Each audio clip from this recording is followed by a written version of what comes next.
दोस्तों कैसे हैं आप? उम्मीद है बहुत अच्छे होंगे। आज हम फिर से आ गए हैं आपके सामने मैथ का practice set mock set number 4 लेके नलिन अकादमी शिक्षा मंत्र के चैनल पे। आपको रेलवे मैथ आपको यूपीएसआई बिहार एसआई जहां भी आपके कंपटीशन के एग्जाम होते हैं लगभग या बैंक लगभग जगह पे मैथ पूछी जाती है और ये वीडियो आपके लिए बिल्कुल है क्योंकि थ्योरी आप लोगों ने कर ली होगी। आप लोग को जरूरत होगी किसकी? प्रैक्टिस की। प्रैक्टिस कौन करवाएगा? प्रैक्टिस हम करवाएंगे। मैथ छूटना नहीं चाहिए। तो चलिए शुरू करते हैं अपने पहले क्वेश्चन के साथ। देखिए पहला प्रश्न है 71 नंबर कि 342 किलोमीटर की दूरी 1.9 घंटे में तय करने के लिए कार की औसत गति क्या होनी चाहिए? गति बराबर क्या होता है? स्पीड बराबर क्या होता है? डिस्टेंस बाई में टाइम। तो डिस्टेंस कितना है? 342। घंटा कितना है? 1.9। तो 1.9 को 19 लिखेंगे, ऊपर में गुना में 10 कर देंगे। 19 से 342 कटेगा, देखते हैं काट के। 19 से एक बार में 19 और बचेगा 15, तो 152 यानी 9 8 72। 19 गुना 8 करने से आपका कट जाएगा। तो गति कितनी होनी चाहिए? 180 किलोमीटर पर आवर की स्पीड होनी चाहिए।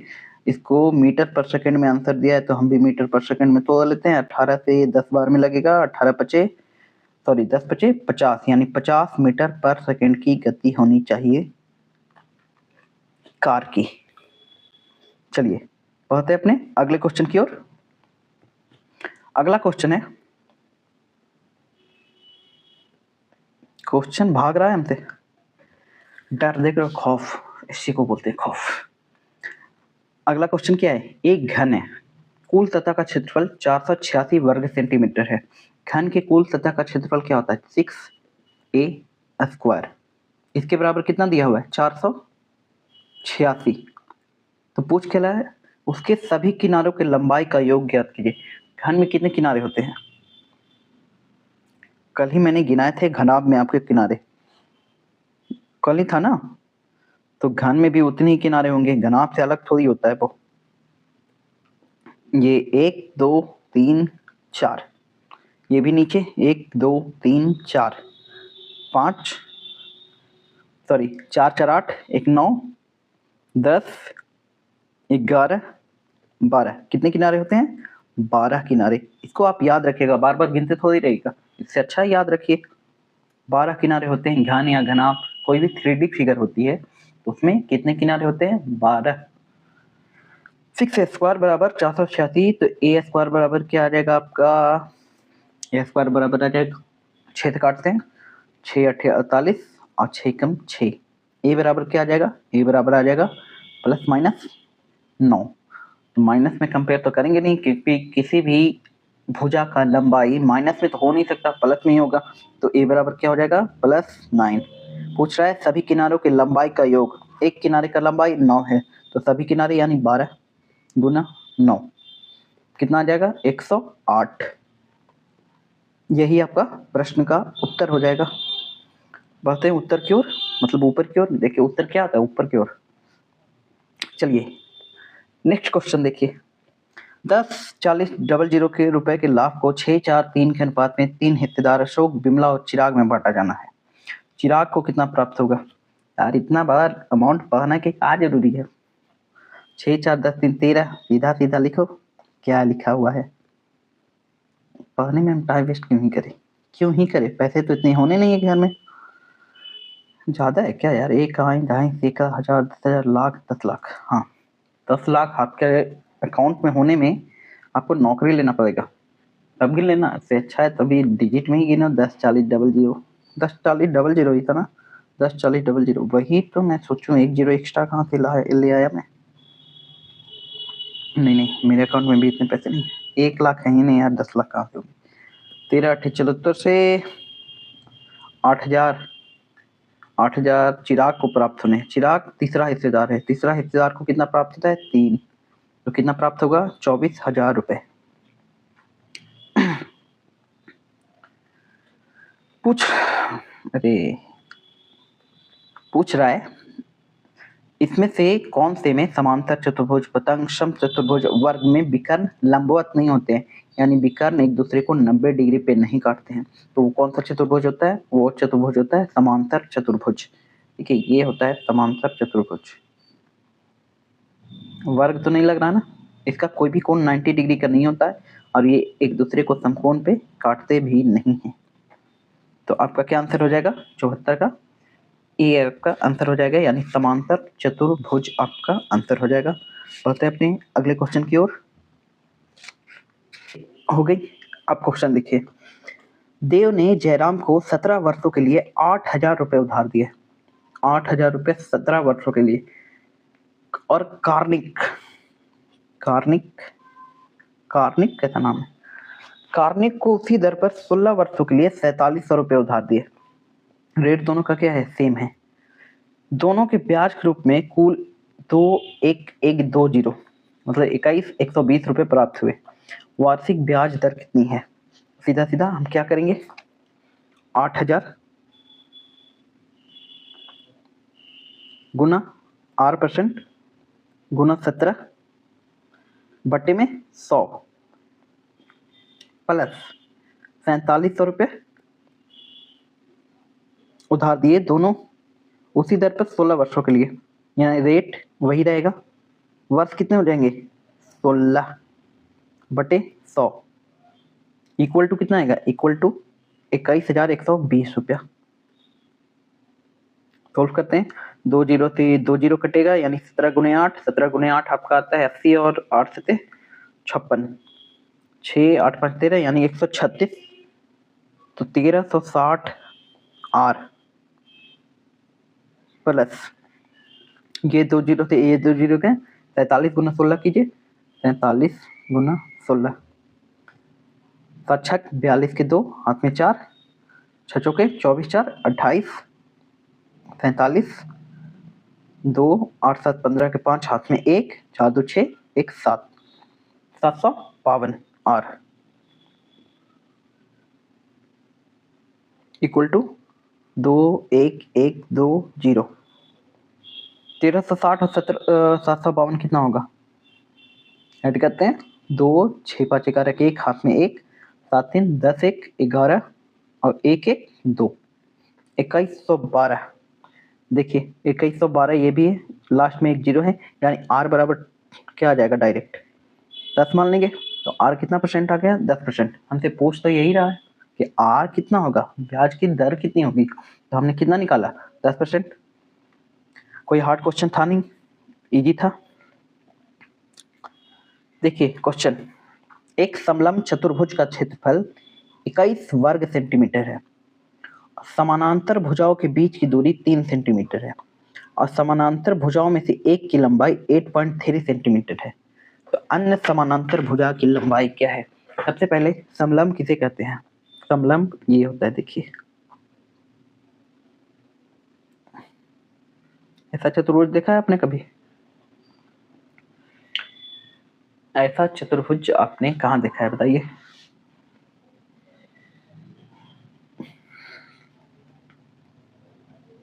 क्षेत्रफल कितना है? 21। समानांतर भुजाओं के बीच की दूरी, यानी ये समानांतर भुजा है और एक ये है, एक ऊपर एक नीचे, ठीक है। इसके बीच की दूरी, यानी दूरी क्या हुई?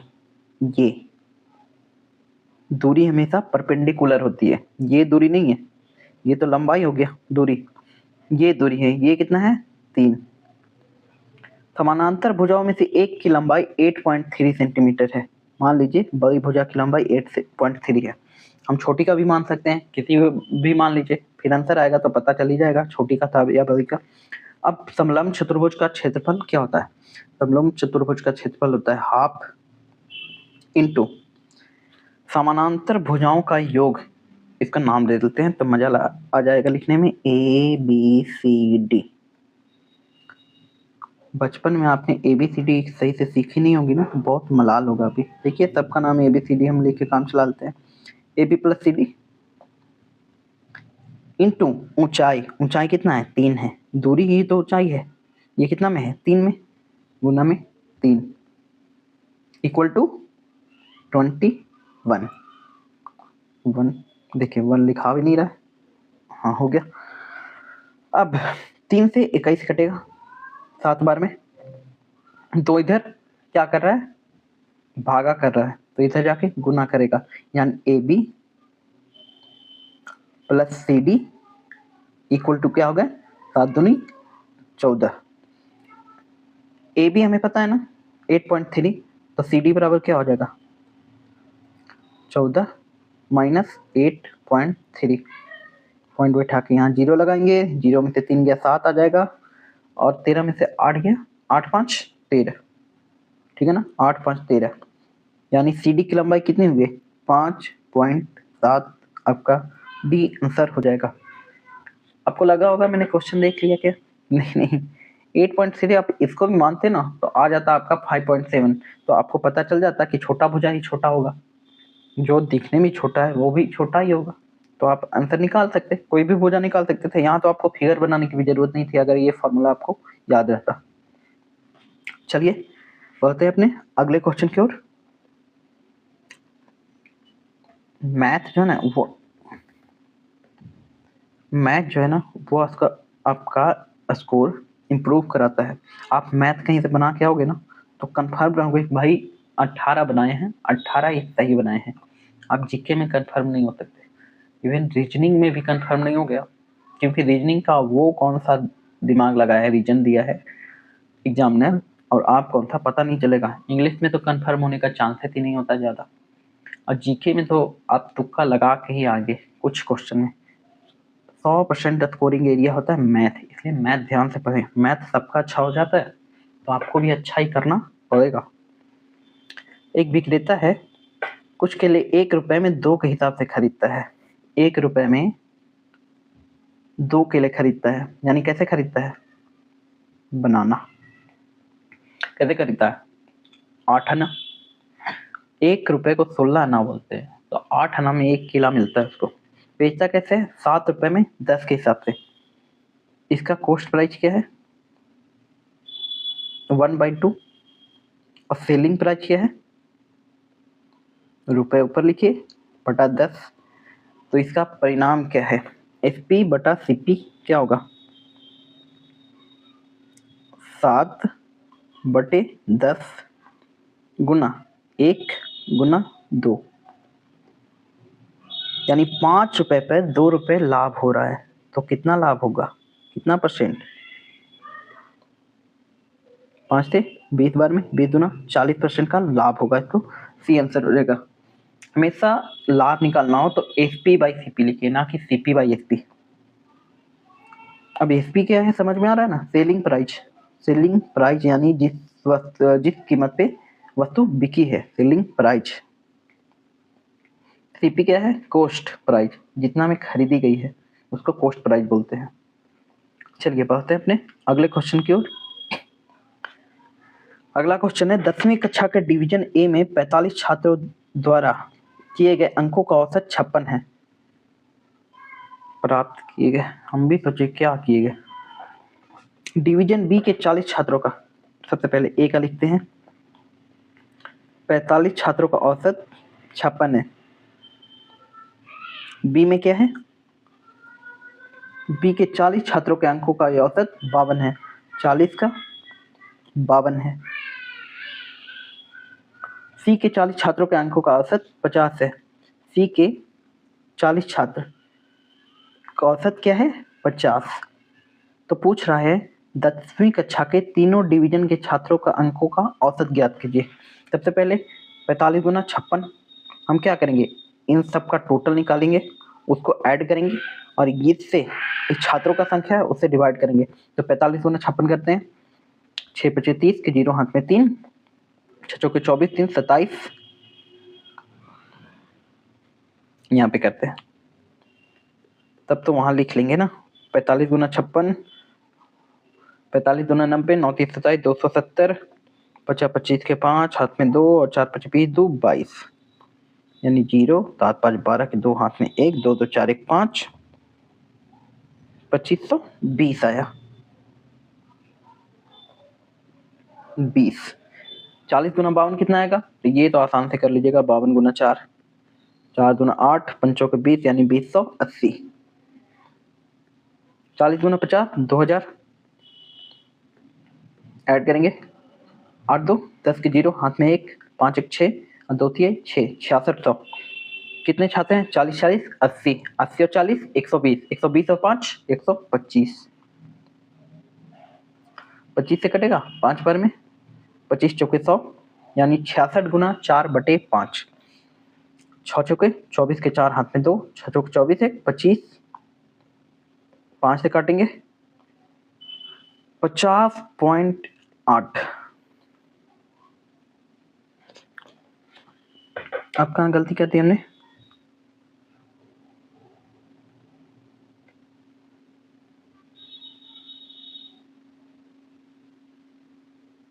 छियासठ गुना 4, 6 चौके 24 के 4, हाथ में 2 और 6 24 हो तो 26, माफ कीजिएगा 264, वही तो गलती। तो 5 25, 5 दूना 10, 52.8 आपका आंसर हो जाएगा। चलिए बढ़ते अपने अगले क्वेश्चन की ओर। 80 इतना लंबा गुना कीजिएगा क्या? 19 99 92 गुना 20 008, और यहाँ पे तो यूनिट प्लेस भी समान दिया हुआ है, यूनिट डिजिट। तो 8 दूना 16, कुछ करने से नहीं आएगा। क्या करेंगे? एक चीज आपको दिखाता हूं मैं। ये क्या है? ये 20,000 माइनस 8 है। ध्यान से देखो, ये 20,000 माइनस 8 है। ये क्या है? ये 20,000 प्लस 8 है। हम क्या करेंगे? 20,000 माइनस 8 इंटू 20,000 प्लस 8 यानी 20,000 का स्क्वायर, उसमें से माइनस करेंगे 64 का स्क्वायर। तो 20,000 का स्क्वायर, 20 का स्क्वायर 40 होता है, 20,000 का 40, जितने पे 64 घटा दीजिए, 64 घटाने से कितना आएगा? 36। और ये देखिए, इसमें से 9 लीजिएगा 10 हो जाएगा। अब 10 में से ये 0 को मिलेगा तो ये 9 रह जाएगा। फिर इस 10 में से इस 0 को मिलेगा 1, तो ये 9 रह जाएगा, यानी ये 9 9 9 रह जाएगा। 9 9 9 9 9 9 जितना तक है, लास्ट में क्या होगा? 3 होगा। कहाँ है? 36 यहाँ भी है, 9 9 9, लेकिन बीच में 7 आता है। खत्म। यहाँ 8 आ गया, ये भी खत्म। 36 9 9 9, ये बिल्कुल सही है। डी में क्या था? डी तो 26 था, तो ये हो ही नहीं सकता। आप ऐसे सोल्व कर सकते हो, क्योंकि जैसे इसका स्क्वायर तो कर नहीं सकते, 20 का स्क्वायर, 30 का स्क्वायर, 40 का स्क्वायर को करने में आपको टाइम ही नहीं लगेगा, बस 0 बैठा देना है। नेक्स्ट क्वेश्चन देखिए। 50 से 150 के बीच कितनी संख्याएं हैं जो 7, क्वेश्चन कट गया है, क्वेश्चन बहुत सारा कटा हुआ है यार। 50 से 150 के बीच कितनी संख्याएं हैं जो कितना से डिवाइड है, मुझे समझ में नहीं आ रहा है। सबसे पहले 7 से डिवाइड बोला है तो वो तो देख ले। 50 के बाद 7 से डिवाइड होने वाली कौन सी संख्या है? 7 से 50 57, 56। 150 से क्या है? 7 से 140 कटेगा और फिर 147 भी कटेगा।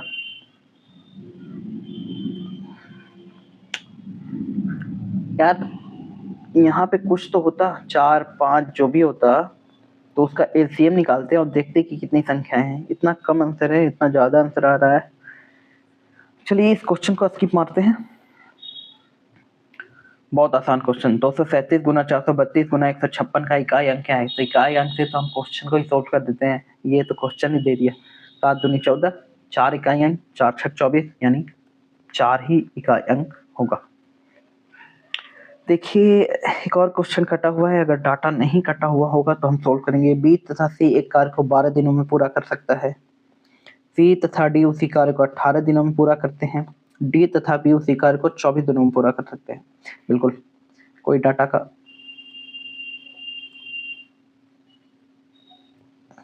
C D 18, B D 24।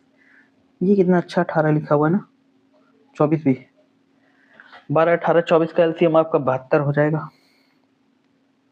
12 छक 72, 18 चौ 72, 4 3 12। देखिए यहाँ 2 बी 2 सी और 2 डी, यानी 2 इंटू ए प्लस बी, ए नहीं है ना, इसको डी कीजिए, डी प्लस बी प्लस सी बराबर कितना आता है, 6 4 10 3 13। तो A sorry B plus C plus D equal to क्या आएगा, 13/2। ये 2 इधर गुना कर रहा है, इधर जाके भाग करेगा। पूछ रहा है उसी कार्य को कितने दिन में पूरा करेंगे बी सी डी मिलके। तो 72 कार्य है, किस हिसाब से करेंगे, 13/2 से, यानी 2 दूनी 4 7 दूनी 14 144/13 इस हिसाब से कार्य करेंगे, इतने दिनों में कार्य करेंगे। अब इसमें अगर पूछ लेता, मान लीजिए कि अकेला डी जो है, अकेला डी कितने दिन में करेगा, तो बीसी को घटा देते, 13/2 माइनस में 6 यानी 6 दूना 12, 13 माइनस 12 1/2, यानी डी का कार्य क्षमता क्या आता है 1/2। तो पूरा काम कितने दिन में करेगा, 72 गुना 1/2, यानी 72 गुना 1/2 नहीं, 72 भागा 1/2। तो इधर जाकर गुना हो जाएगा, 2 दूनी 4 7 दूनी 14, 144 दिन सिर्फ डी को लगते। क्लियर। चलिए तो टैंक में पानी भरते हैं हम लोग।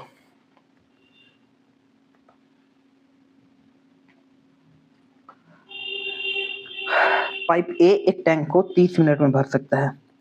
ए भाई साहब हैं वो 30 मिनट, अच्छा ए पाइप है भाई साहब नहीं, 30 मिनट में भर सकते हैं।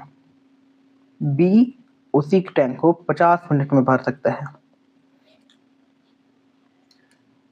इसका मतलब है कि जो पाइप बी में लगा है वो 2 केवी का मोटर होगा, और जो एक पाइप लगा है वो 1 केवी का होगा, तभी तो ज़्यादा पानी देगा।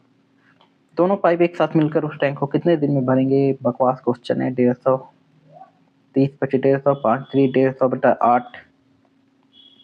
पॉइंट में आंसर आना है 20 8 160 होता है, यानी 20 से कम ही आएगा, इतना भी कम नहीं आएगा कि 15 चल जाए।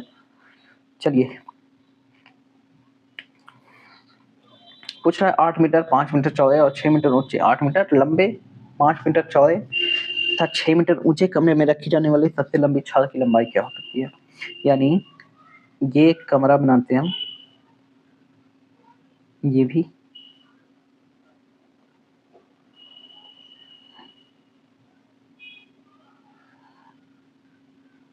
देख लेना भाई किसका कैमरा है, कैमरा नहीं कैमरा, कमरा रूम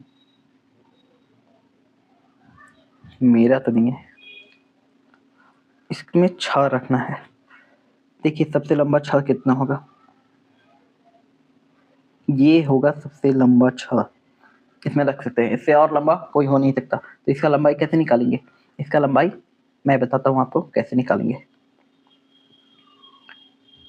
सबसे पहले देखिए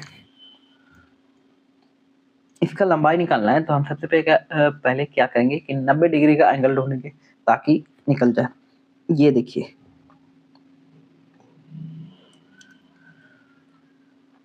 मिल गया समकोण त्रिभुज। ऐसे तो फॉर्मूला होता है L square plus B square plus H square under root. ठीक से दिख नहीं रहा होगा ना हमको, अब भी नहीं दिख रहा।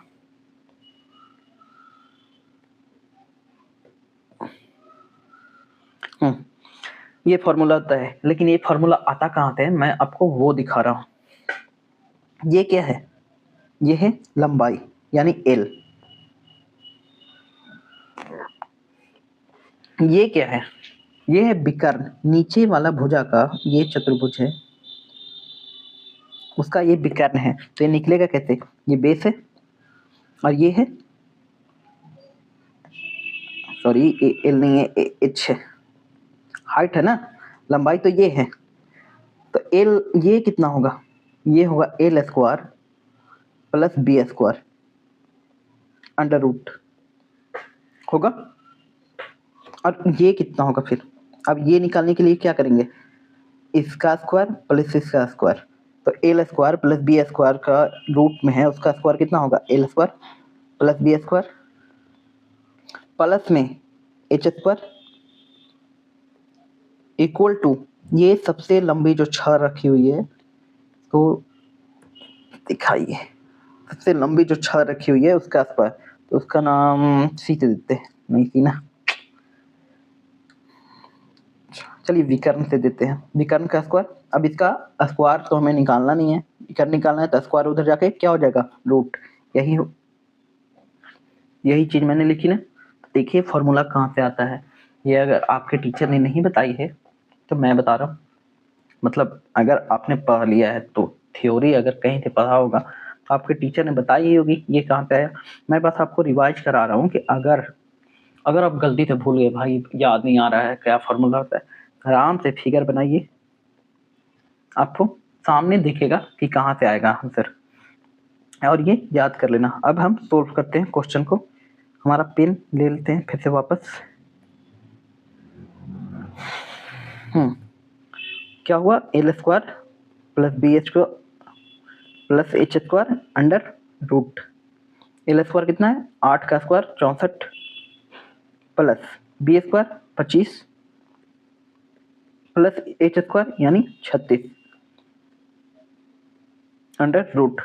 64 और 36 100 होता है और 25 125 हो जाएगा। इसको आप लिख सकते हैं 25 गुना 5 रूट में 25 को बाहर निकालेंगे यानी 5 रूट 5 आपका आंसर हो जाएगा। चलिए देखते हैं अपना अगला क्वेश्चन। 20% की छूट देने के पश्चात 20% का लाभ प्राप्त होता है। 20% की छूट देने के पश्चात 20% का लाभ प्राप्त होता है। यदि 5% की छूट दी जाए तो लाभ प्रतिशत कितना होगा। हम कितना दिए छूट, 20%, ये लाभ कितना हुआ 20%, यानी ये 6 होगा। तो हम सीपी निकाल लेते हैं, कॉस्ट प्राइस निकाल लेते हैं। 5 400 बटा 6, 400 बटा 6, ये हमारा क्या निकला, कॉस्ट प्राइस। देखिए 80 रुपए हम बेच रहे हैं तो 6 रुपए हमें 20% लाभ हो रहा है, तो 20% का मतलब क्या होता है, 20% का मतलब क्या होता है 1/5, और लाभ हुआ यानी 5 में 1 जुटेगा तो 6, तो 6 जो है 80 के बराबर है, तो 5 कितना है, यानी कॉस्ट प्राइस 400 माइनस 6 है, 400 बटे 6 है। यदि 5% की छूट दी जाए, 100 था मार्क प्राइस, हम हमेशा 100 ही मानते हैं, 5% की छूट यानी 95 हो जाएगी। तो लाभ प्रतिशत कितना होगा, लाभ प्रतिशत कितना होगा, इसमें से हम क्या घटा देंगे, कॉस्ट प्राइस घटा देंगे, 400 बटे 6। आप इसको 200 बटे 3 भी लिख सकते हो, आपकी मर्जी। गुना करते हैं, 6 पचे 30, 9 छक 54 3 57, 570 में से 400 घटेंगे तो बचेंगे 170 बटा 6। इतना लाभ हुआ कितना पे, 400, कॉस्ट प्राइस पे ही लाभ होगा ना। 6 से आपका 6 कैंसिल होगा, 0 से 0 कैंसिल, गुना में 100 क्योंकि हमें परसेंटेज निकालने हैं, 1 0 से 1 0 कैंसिल होगा, 170 बटा 4 यानी आपका आएगा 4 चौके 16, 4 दूना 8.5% यानी 42.5, 4 छक 24। हाँ सही तो है, मैंने सोचा ऑप्शन नहीं है, मैंने यहाँ देख रहा था, यहाँ ऑप्शन में मुझे 42.5 दिख ही नहीं रहा था। चलिए पूछ रहा है 10% तथा 40% की दो क्रमिक छूट की क्या बराबरी होगी। तो इसको सोल्व करने का सबसे अच्छा तरीका है r plus r minus r into r बटे में 100। पुट करते हैं, r 10 प्लस 40 माइनस 10 गुना 40, 400 बटे 100 यानी 4 माइनस में 4, 400 बटे में 100। मैं बस आपको बताता हूँ 400 कहाँ से आया, 10 गुना 40। आपको लगेगा सर खुद सोल्व कर लेते हैं, हमको समझ में तो आता नहीं, फिर कहाँ से आया। 2 जीरो से 2 जीरो कटा तो 4 आएगा, तो 10 40 50 माइनस 4, 40% की छूट आपको मिल जाएगी। क्लियर है, कौन सा क्वेश्चन था, 87। चलिए बढ़ते अपने दूध और पानी को मिलाने के। आपके घर में दूध आता है, उसमें पानी मिला हुआ होता है कि नहीं, आप कैसे पता कीजिएगा, और पता कर लीजिएगा कैसे भी, तो बताइएगा वो किस अनुपात में मिलाया गया था। ठीक है, एक व्यक्ति दूध तथा पानी को 5:3 के अनुपात में मिलाता है, परिणामी मिश्रण में दूध का प्रतिशत क्या है। वाह, एक व्यक्ति दूध और पानी को 5:3 में मिलाता है, यानी 5 दूध है उसके पास और 3 पानी है, टोटल कितना है 8। इसमें दूध कितना है 5, यही तो पूछ रहा था।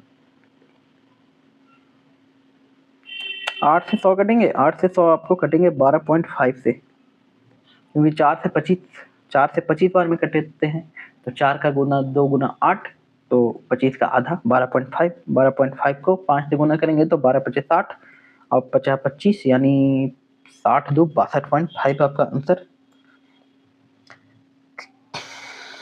चलिए बढ़ते अपने अगले क्वेश्चन की ओर। पूछ रहा है, प्रतिवर्ष 19% की सांकेतिक ब्याज के दर के अनुसार अर्धवार्षिक रूप में देय ब्याज की प्रभावी वार्षिक दर क्या है। ये क्वेश्चन आपका है कंपाउंड इंटरेस्ट का, यानी चक्रवृद्धि ब्याज का। अगर 19% है और अर्धवार्षिक है तो सीधा सीधा इसको कीजिए 19 बटे में, एक ईयर में कितने मंथ 12, अर्धवार्षिक देना है यानी 6 को देना है, तो 6 दूना 12। अब 2 से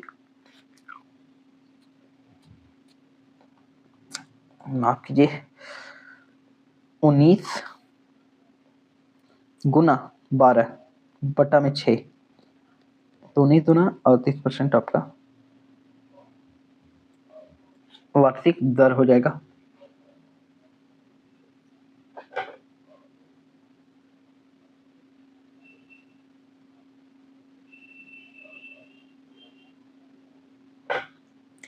और 38% नहीं होगा यार, मैं ही कंफ्यूज हो गया, 19 का आधा दिया हुआ नहीं है। प्रतिवर्ष 19% की सांकेतिक ब्याज दर के अनुसार 19/2 ही होगा, 12/6 यानी 19/2%।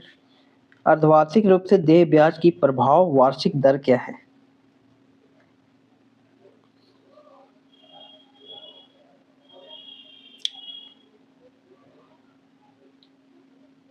ये क्या पूछ रहा है।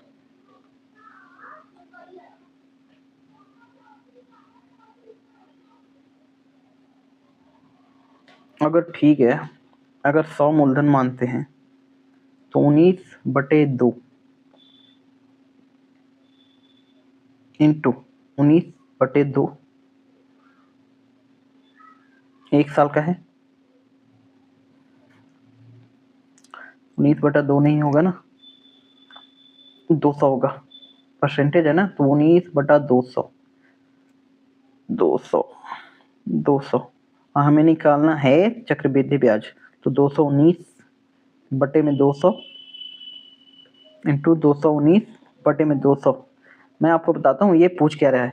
ये पूछ रहा है कि अर्धवार्षिक रूप से इतना % तो हम ब्याज दे देंगे, ठीक है, लेकिन टोटल जितना ब्याज आएगा वो एक साल में कितना ब्याज दर पे आ जाएगा, वही पूछ रहा है। अर्धवार्षिक ब्याज दर 19 का अर्धवार्षिक ब्याज दर यानी 19/2%, 19/200 हो जाएगा। अब 200 में 19 जोड़ेंगे यह निकालने के लिए। पूछ रहा है कि जितना ब्याज आया वो टोटल एक ही वर्ष का कितना ब्याज दर पे होता। ये तो 2 बार हो गया ना, अर्धवार्षिक हो गया, वार्षिक ब्याज दर पूछ रहा है, ब्याज वार्षिक दर है। चलिए 2 जीरो थे, ये 2 जीरो गया, 219 गुना 219 करेंगे तो आपको आएगा, करना पड़ेगा यार, 219 गुना 219/4 करते हैं, क्या ही प्रॉब्लम है। 9 9 81 के एक हाथ में 8, 1 9 9 8 17 और 2 9 18, 18 1 19, 1971। 219 गुना 1 219 ही हो जाएगा। चल नहीं रहा है, मैं यहाँ लिख देता हूँ, ज़्यादा नीचे चल जाती है ना तो पेन काम करना बंद कर देता है कि इससे नीचे मैं नहीं जाऊँगा, मैं इतना नहीं गिर सकता। और 219 गुना 2 यानी 300, सॉरी 438, 1 9 7 16 के 6 हाथ में 1, 9 1 10 8, 18 1 19 के 9 हाथ में 1, 3 2 5 1 6, 6 1 7 4, इसको 4 से डिवाइड करना है 47 961 को। ये जेड की तरह 2 लग रहा है ना, हाँ 47 961 को 400 से डिवाइड करना है, तो फिलहाल हम 4 से करते हैं। 47,961 भागा 4। 2 जीरो तो कभी भी 0.20 लगा देंगे, तो इससे डिवाइड करना क्या फायदा। 4 एकम 4 कट गई, 7 एक बार में 4, 3 आया, 9 को उतारेंगे, आजा भाई। 4 ईठी 32, 4 नवाही 36, फिर से 3 शेष बचा, इस बार 6 को उतार देंगे, 4 नवाही 36, 1 बचा, यानी 0.25 आएगा। 0.25 गुना 4 करने से 1 आता है ना। ये भी बताऊं क्या, देखिए पॉइंट है, 0 बैठाएंगे तो 4 दूना 8, फिर से 2 बचेगा, इस पे 0 बैठाएंगे तो 4 पचे 20, यानी कितना है 1199.25। 1199.25। 2 जीरो बचा हुआ था तो पॉइंट यहाँ पे आ जाएगा, यानी 11.9925। तो ये कितना परसेंट होगा 100 का।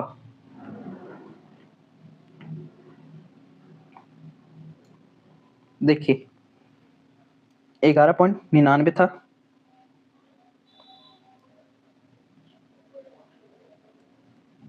यही था ना, इसमें 100 तो ये है ही, तो बचा कितना 19.9%।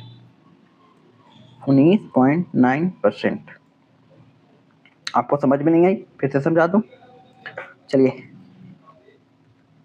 आज पेन यार काम नहीं कर रहा यार। 19% की सांकेतिक ब्याज दर है, ठीक है। 19/2% अर्धवार्षिक हो जाएगा। तो आपको अगर सीआई निकालना हो तो 100 का सीआई निकालिएगा सीधा सीधा। 100 का 219/200, क्योंकि ऐड होगा ना। जैसे अगर 10% है ब्याज दर, तो हम क्या करते हैं 1/10 होता है, और सीआई निकालना है तो क्या करते हैं 100 गुना 11/10, ऐसे ही करते हैं ना। और फिर ये अमाउंट को मूलधन में से घटा देते हैं, इस अमाउंट को मूलधन को घटा देते हैं जितना अमाउंट आता है, तभी तो सीआई निकलता है हमारा। तो वही 219/200,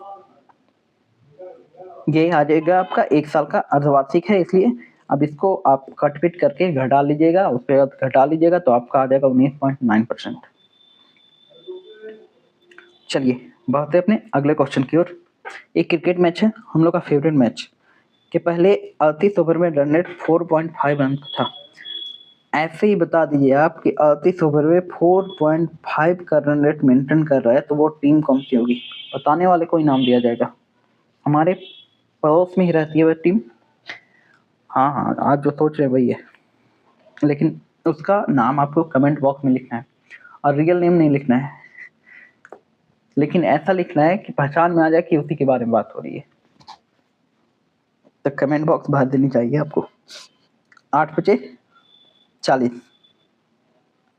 35 15 4 19, 8 चौके 32, 2 हाथ में 3, 4 3 12 3 15, 0 9 2 11 के 1 हाथ में 1, 5 1 6 1 7 और 171, यानी 38 ओवर में भाई साहब ने 100, भाई साहब ने नहीं भाईजान 171 रन बनाए थे। शेष 12 ओवर में 288 रन के लक्ष्य तक पहुंचने के लिए अपेक्षित रन रेट, यानी आप जिसको बोलते हैं रिक्वायर्ड रन रेट, क्या होनी चाहिए। 171 बनाए हैं, 288 का लक्ष्य है इन लोग का, तो 288 में से 171 घटाएंगे, 8 में से 1 गया, 7 बचा, 8 में से 7 गया, 1 बचा, 2 में से 1 गया, 117। आप बताइए कि जो टीम 38 ओवर में 171 ही बना पाई है, वो टीम 117 बना देगी। भारत थोड़ी है भाई, विराट कोहली है भी नहीं बैटिंग करने में, उनका अलग से कोहली है ना, उनके कोहली का नाम क्या है।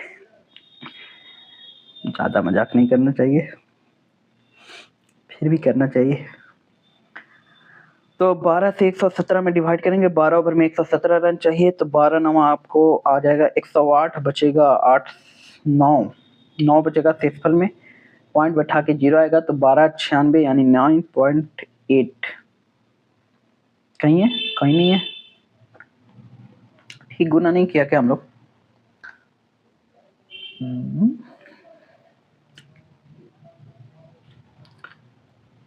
38 गुना 4.5, 8 पच्चीस 40 के 0 हाथ में 4, 5 3 15 4 19, ये तो बिल्कुल ठीक था। और 8 चौके 32 के 2 हाथ में 3, 4 3 12 3 15, ये भी बिल्कुल ठीक था। 9 2 11 के एक हाथ में 1, 5 1 6 1 7, 171, ये भी घटाना ठीक था। 8 में से 1 गया 7, 8 में से 7 गया 1, ये भी ठीक था। 117 को 12 से डिवाइड करने में गलती हो गई, वाह। 12 96 12 9 108, 9 8 17, 12 96, अच्छा 12 96 होता है ना, 12 7 84, 9.75। देखिए मैं गलत नहीं होता हूँ यार, वो 93,000 सैनिकों वाले का मजा लेने में थोड़ा सा गलती हो गया। बस 93,000 आत्मसमर्पण भाई, हमारे 9.3 सैनिक भी रहे ना, वो भी नहीं करे, वो 93,000 आत्मसमर्पण, बाप रे बाप। वर्तमान में पति और पत्नी की उम्र का योग 56 है, यंग, शादी अभी हुई होगी पक्का। 10 साल पहले उनकी उम्र का गुणनफल 320 था। उम्र का योग कितना है अभी? 56 है, equal to husband plus wife. 10 साल पहले उनकी उम्र का गुणनफल 320 था, तो 10 साल पहले उनके उम्र का योग कितना होगा? 10 साल घटाते हैं, गलत। 10 साल कैसे घटाएंगे? 10 साल एक का घटेगा ना, तो एक और तो 10 साल पीछे गया होगा, यानी टोटल कितना घटेगा? 20 घटेगा। कैसे? हस्बैंड अगर 10 साल पहले जाके हम देख रहे हैं हस्बैंड का एज, तो वाइफ भी तो 10 साल पहले जाएगी, अभी का एज थोड़ी देखेंगे। तो 10 10 20 साल, 6 5 में से 2 गया 3, यानी जब उन लोगों का गुणनफल हस्बैंड इंटू वाइफ 320 था, तो एच प्लस डब्ल्यू क्या था? 36, यानी हस्बैंड और वाइफ का योग, एज का योग क्या था? 36 साल था। अब ऐसी संख्याएं जिसका गुणनफल 320 है और जिसको जोड़ने पे 36 आता है। सबसे पहले 320 को हम लोग तोड़ के देखते हैं, तो ये यार टूटेगा आपका 160 गुना 2 से, फिर ये टूटेगा 40 गुना 4 से, तो 4 गुना 8 कर देते हैं सीधा सीधा, ये तो हो नहीं सकता। 40 को हम तोड़ेंगे 20 गुना 2 से, 20 गुना 40, 8 को 32, अब देखिए 8 गुना 16 20, आ गया आपका दोनों का योग 36 और दोनों का गुणनफल 320, यानी 10 साल पहले हस्बैंड 20 साल का होगा और वाइफ 16 साल की।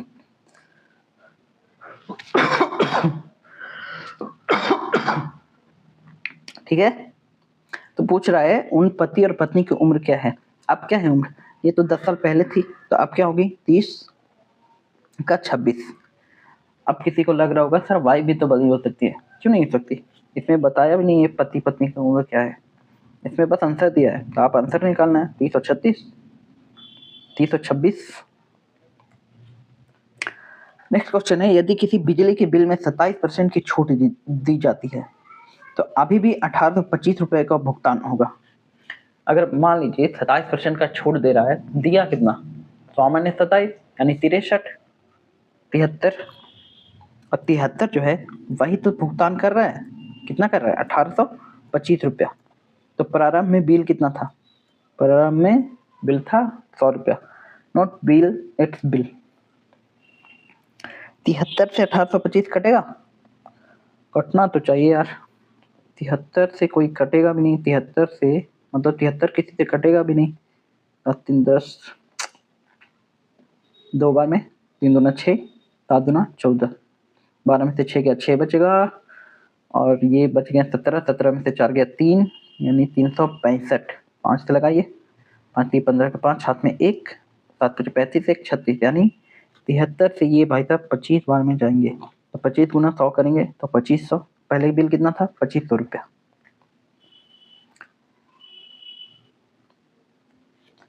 चलिए लोकल ट्रेन के दैनिक टिकट का मूल्य 130 रुपये है। रोज के टिकट का मूल्य कितना है?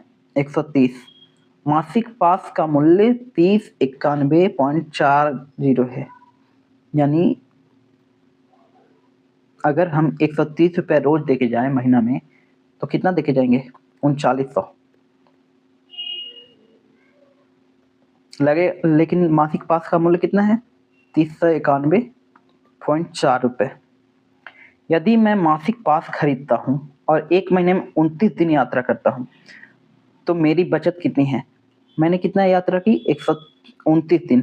तो 130 गुना 29, अगर दैनिक हम मैं रोज टिकट लेके यात्रा करूंगा, रोज टिकट लूंगा, तो 130 गुना 29 दिन करूंगा तो 130 गुना 29, 3900 में से डायरेक्ट 130 घटा भी सकते थे हम लोग। 9 3 27 के साथ हाथ में 2, 1 9 9 9 2 11, 13 2 26, 7 6 1 7 2 1 3, 3770 रुपये हमारा कितना लगा? मेरे पास तो पास है, एक महीने मासिक पास खरीदता हूँ, मेरे पास तो पास है ना, तो सीधा सीधा इसको घटाएंगे 3770 में से।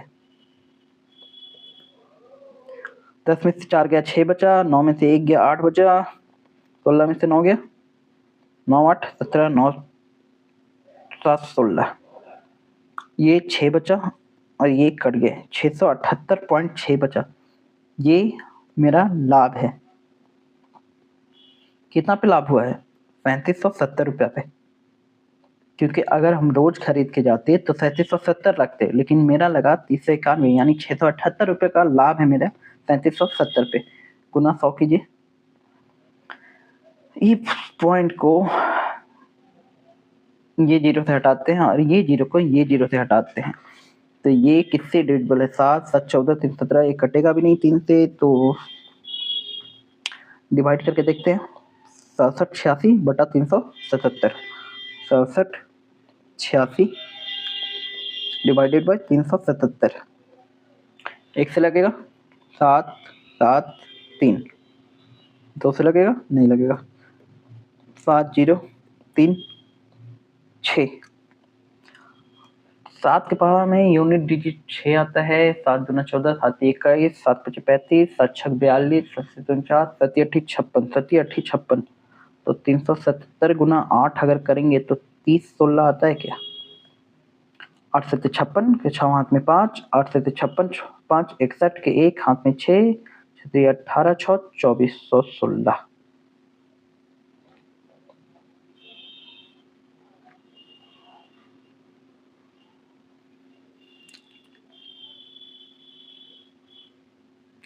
इतना कम कैसे आ सकता है यार? 8 7 56 का 6 हाथ में 5, 8 7 56 5 61 का 1 हाथ में 6, 8 3 के 24, 24 और 6 30। वही तो मैं सोच रही, इतना कम कैसे आ सकता है? 10 से गुना करेंगे तो 3770 तो ऐसे ही आ जाता है 10 में, तो 8 में 2400 कैसे पहुंच जाएगा? सीधा सीधा इतना गैप। 3016 18%।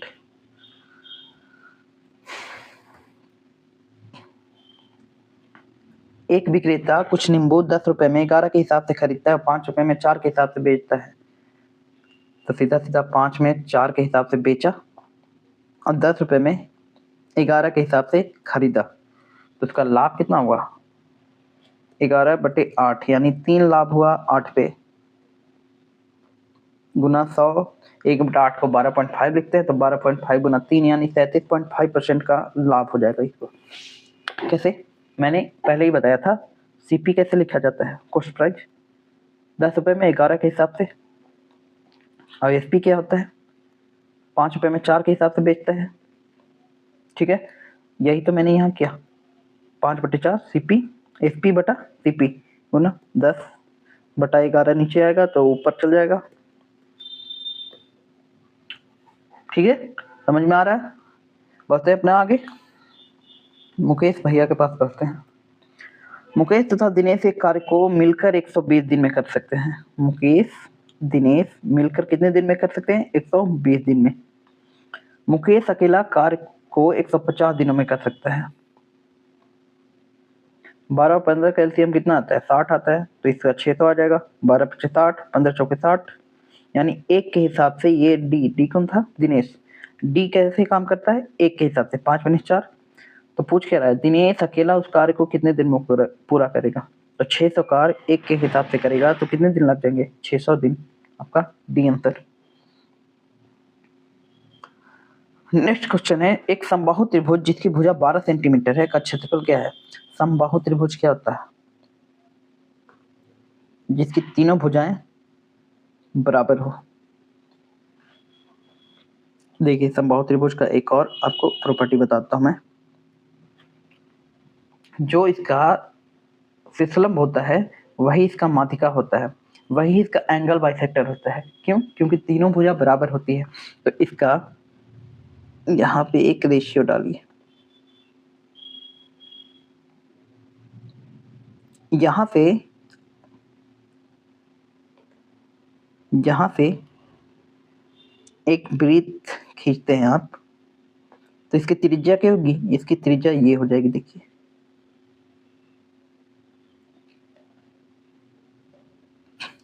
ये इसकी त्रिज्या हो जाएगी। इसको डिनोट करते हैं हम आर से। और एक और वृत्त खींचा जाएगा इस त्रिभुज में। कहाँ? सी एस के। जो तीनों भुजा को अंदर से टच करे, और ये इसकी त्रिज्या हो जाएगी ये। इसको डिनोट करते हैं स्मॉल आर से। ठीक है। बाहरी ब्रिज होगी, ये इसके कोने से गुजरेगी। देखिए कोने को टच करके गुजरेगी, और अंदर वाले ब्रिज भुजाओं को टच करके गुजरेगी। तो कभी क्वेश्चन में आया कि एक वृत्त समबाहु त्रिभुज के भुजाओं को टच करके गुजरती है, समझ जाइएगा वो आंतरिक त्रिभुज होगी, वो कभी भी बाहर त्रिभुज नहीं हो सकती। तो आर आर, तो इसका एक रेशियो होता है आर। आर मीडियन साइड, ये क्या है पूरा? ये पूरा क्या है? मीडियन है। तो आर अगर 1 होगा तो ये 2 हो जाएगा, ये 3 हो जाएगा।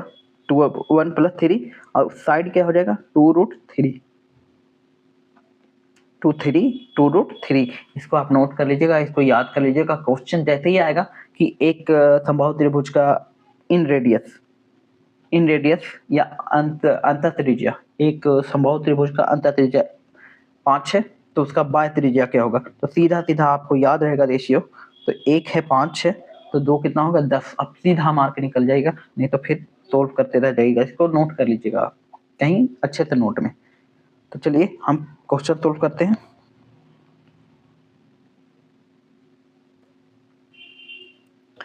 समबाहु त्रिभुज जिसकी भुजा 12 सेंटीमीटर है का क्षेत्रफल क्या है? समबाहु त्रिभुज का क्षेत्रफल होता है √3/4 इंटू a²।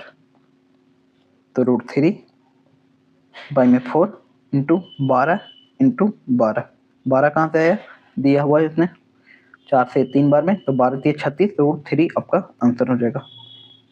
बढ़ते अपने अगले क्वेश्चन की ओर।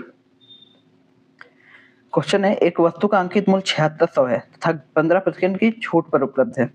दुकानदार ग्राहक को एक अतिरिक्त छूट देता है तथा वस्तु को 5814 रुपए में बेच देता है। 7600 पर पहले 15% का छूट निकालेंगे, तो 7600 का 85% कितना होगा? 6 × 35। अब 85 कहाँ से आया? 100 - 15 करेंगे तो हम सीधा सीधा उसका सेलिंग प्राइस निकाल ले रहे हैं। क्यों? हम 15% को छूट लेंगे, उसको घटाएंगे, सीधा सीधा निकालेंगे।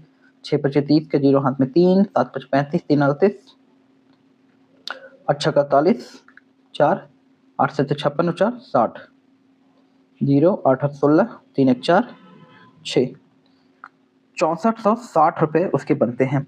बेचा कितना में? 5814 में, यानी पक्का फिर से छोड़ दिया होगा। बोल भी रहा है अतिरिक्त छूट मिला है। 10 में से 4 गया 6 बचा, 5 में से 1 गया 4 बचा, 14 में से 8 गया 6 बचा, और ये भाई साहब कैंसिल हो जाएंगे, यानी 646 रुपए का छूट दिया है, और है 6460 रुपए। यानी सीधा सीधा नजर आ रहा है कि ये कितना छूट दिया है? 10% का। 10% का है आपका ऑप्शन बी में। चलिए बढ़ते अपने अगले क्वेश्चन की ओर।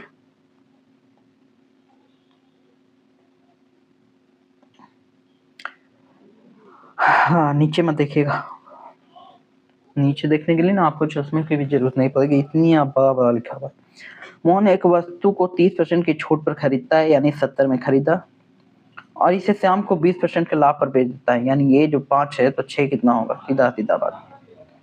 20% लाभ पर बेचता है तो हमको पता करना है किस मूल्य पर श्याम को ने बेचा। अच्छा, अंकित मूल्य तथा जिस मूल्य पर श्याम ने खरीदा, वस्तु को खरीदा, के बीच अनुपात क्या है? तो इसका तो 14/75, 14/84 हो जाएगा। 84 में श्याम ने खरीदा होगा, अंकित मूल्य कितना था, 100। 4 से कटेंगे, बिल्कुल 21, 25, तो आपका आंसर 25/21। चलिए बात है अपने 99 की ओर। नर्वस 90 का नाम सुने? सचिन तेंदुलकर अगर नर्वस 90 पे आउट नहीं होते तो अभी तक उनका 150 सेंचुरी हो गया होता। 90 से 100 के बीच में जब बल्लेबाज स्कोर रहता है ना तो उसको नर्वस 90 बोलते हैं। तो सचिन तेंदुलकर बहुत बार 90 से 99 के बीच में आउट हुए हैं, 90 से 100 के बीच में और 99 के बीच में बहुत बार आउट हुए हैं। इसलिए उनको क्रिकेट का क्या कहा जाता है, भगवान। हमारे यहाँ क्रिकेट के भगवान है, हमारे यहाँ कैप्टन कूल है, हमारे यहाँ क्रिकेट का किंग है। और एक क्रिकेट का किंग बोला जाता है एक पर्सनल कंट्री के इंसान को, उस कंट्री का नाम आतंकियों के नाम से शुरू होता है। दो संख्याओं का अनुपात 11:14 है, यदि उनका अंतर 51 है, अंतर कितना है, 3। 11-14 का अंतर कितना है, 3, लेकिन ये कितना बोल रहा है, 51, यानी 51 जो है वो 3 के बराबर है। तो सबसे छोटी संख्या 14, तो छोटी संख्या हो नहीं सकती 14 और 11 में, तो सबसे छोटी संख्या 11। 17 गुना 11 कीजिएगा आप, 187 आंसर आ जाएगा। 17 187 आया। हर बात मेरी कैलकुलेशन पे शक नहीं करते, कभी कभी गलती हो जाता है भाई, हमेशा नहीं। 3 धनात्मक संख्याओं में पहली तथा दूसरी का अनुपात 5:6 है। यह है पहली, यह है दूसरी, और दूसरी तथा तीसरी का अनुपात एक तीसरी भी है, 9:1 है। तो इसको बैलेंस करते हैं, 6 9 है, 18 कर देते हैं, बैलेंस हो जाएगा। ऊपर 3 से गुना कर देते हैं, नीचे 2 से, तो 5 दिया 15, 6 18, 9 दूना 18, 1 दूना 2। तो पहली तथा तीसरी संख्याओं का गुणनफल 480 है। 15 गुना 2 30 है। 30 बोल रहा है कि नहीं भैया 30 नहीं है, 480 है, वो अनुपात में है, आप रियल वैल्यू उससे लीजिए ना। तो पूछा 3 संख्याओं का योग क्या है, 15 18, 2 का योग कितना होगा, 18 2 20, 15 35। तो निश्चित रूप से 480 से ज्यादा होगा, और 2 ऑप्शन तो आपको दिखेंगे नहीं, तो इसको हम आंसर ही निकाल देते हैं। 16 गुना 35 कीजिए, 16 25 80, 16 43, 8 16 के 6 हाथ में 1, 4 1 5, 560, 560 का ही आंसर दिख रहे हैं, बिल्कुल नहीं दिख रहे हैं। तो सीधा सीधा हम क्या लिखेंगे, इस क्वेश्चन का आंसर 560 होगा। चलिए मिलते हैं आपसे अगले वीडियो में, अगले मॉक प्रैक्टिस में। और मॉक देने का जो मैंने उपाय बताया आपको, बिल्कुल उसको ट्राई करके देखिएगा, मज़ा ही आ जाएगा मॉक देने में। और मैंने कुछ कुछ पूछा भी आपसे बीच में, एक पार्टिकुलर 93,000 वाले कंट्री का नाम, तो वो भी बताइएगा आप, और उसका नाम नहीं बताइएगा, ऐसे बताइएगा कि पता चल जाए उसी के बारे में बात हो रहा है, ठीक है। लाइक कर दीजिएगा, चैनल को सब्सक्राइब कीजिएगा, और अपने दोस्तों को शेयर कीजिएगा कि भैया यहाँ पे अच्छी पढ़ाई हो रही है, यहाँ पे आ जाओ। मिलते हैं आपसे नेक्स्ट वीडियो में, तब तक के लिए जय हिंद। दोस्तों कैसे आप लोग, उम्मीद है बहुत अच्छे होंगे। आज हम आपके लिए लाए हैं प्रैक्टिस सेट, मैथ का प्रैक्टिस सेट नंबर 5, जो आपको फायदेमंद होगा। कहाँ फायदेमंद होगा, आपको फायदेमंद होगा एनटीपीसी के एग्जाम में, एनटीपीसी रेलवे, आरआरबी के एग्जाम में। आरआरबी क्या होता है, एक तो रेलवे रिक्वायरमेंट बोर्ड, और एक बैंक का एग्जाम भी आरआरबी लेता है। और क्या होता है, एसएससी के एग्जाम में पूछे जाते हैं। और क्या, यूपीएसआई, बिहार एसआई, जहाँ भी मैथ के क्वेश्चन पूछे जाते हैं। तो समझ लीजिए ये वीडियो आपके लिए ही है। चलिए शुरू करते हैं हम अपने पहले क्वेश्चन के साथ। और मैंने कल आपको मॉक टेस्ट देने का तरीका बताया था, तो इस वीडियो में आप बताएंगे आपने मॉक टेस्ट दिया या नहीं, वैसे ही जैसे मैंने बताया था, और वो आपको फायदेमंद लगा या नहीं। तो चलिए हम शुरू करते हैं अपने पहले क्वेश्चन के साथ। पहला क्वेश्चन है कि एक थोक व्यापारी है और एक खुदरा व्यापारी है। तो थोक व्यापारी क्या करता है कि खुदरा व्यापारी को एक घड़ी 33% लाभ के साथ बेच देता है और खुदरा व्यापारी उसे ग्राहक को 20% हानि के साथ बेच देता है। यदि ग्राहक 2181.2 का भुगतान करता है, ग्राहक कितने का भुगतान करता है?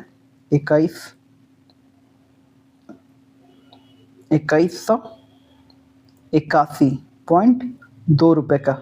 ये क्या है? ये 20% हानि है। किसको? खुदरा व्यापारी को 20% हानि पर बेचा, तभी तो 2181 में बेचा। अगर लागत मूल्य पे ही बेचता तो जितना में उसको पड़ा उतना में बेचता। तो हम कैसे निकालेंगे 20% हानि का मतलब क्या होता है? 1/5। तो 20% हानि यानी 5 से 4 हो गया, यानी ये जो संख्या है वो 4 है। तो 5 कितना है? ये क्या निकलेगी? ये निकलेगी खुदरा व्यापारी ने जितने पे सामान खरीदा था। अब खुदरा व्यापारी ने कितने % लाभ पर खरीदा था? 33% लाभ पर खरीदा था। थोक व्यापारी को 33% लाभ हुआ था, तब खुदरा व्यापारी को मिला था वो पैसा। मतलब खुदरा व्यापारी ने अगर 100 रुपए का सामान है तो खुदरा व्यापारी को कितना में पड़ा था? 133 रुपए में। तो अभी तो 33% लाभ होगा, मतलब ये जो है वो 133 है। तो 100 कितना है? यही क्वेश्चन आपसे पूछ रहा है कि थोक व्यापारी की लागत क्या थी। हम तो 100 ही मान लिए हैं। थोक व्यापारी की लागत 100, तो 133 लाभ हुआ। 133 अगर पूरा है मूलधन ये थोक व्यापारी का, सॉरी खुदरा व्यापारी का, तो थोक व्यापारी का कॉस्ट प्राइस यानी क्या बोलते हैं उसको, क्या बोलते हैं यार, क्रय मूल्य। क्रय मूल्य कितना है? चलिए इसको काट देते हैं। तो 1 0 से ये 10 चला जाएगा, 4 से काटते हैं। इसको मिटाइए पहले।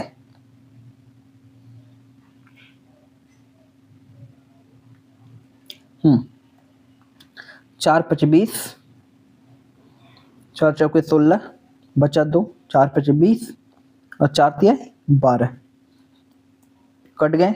133 से 500, 3 3 6 7 से तो कटेगा नहीं 133, तो 133 से सीधा काटते हैं। 133 तिया 133 गुना 4, 5 4 5 3, 133 गुना 4, 4 3 12 के 2 हाथ में 1, 4 3 12 1 13 के 3 हाथ में 1, 1 चौके 4 1 5,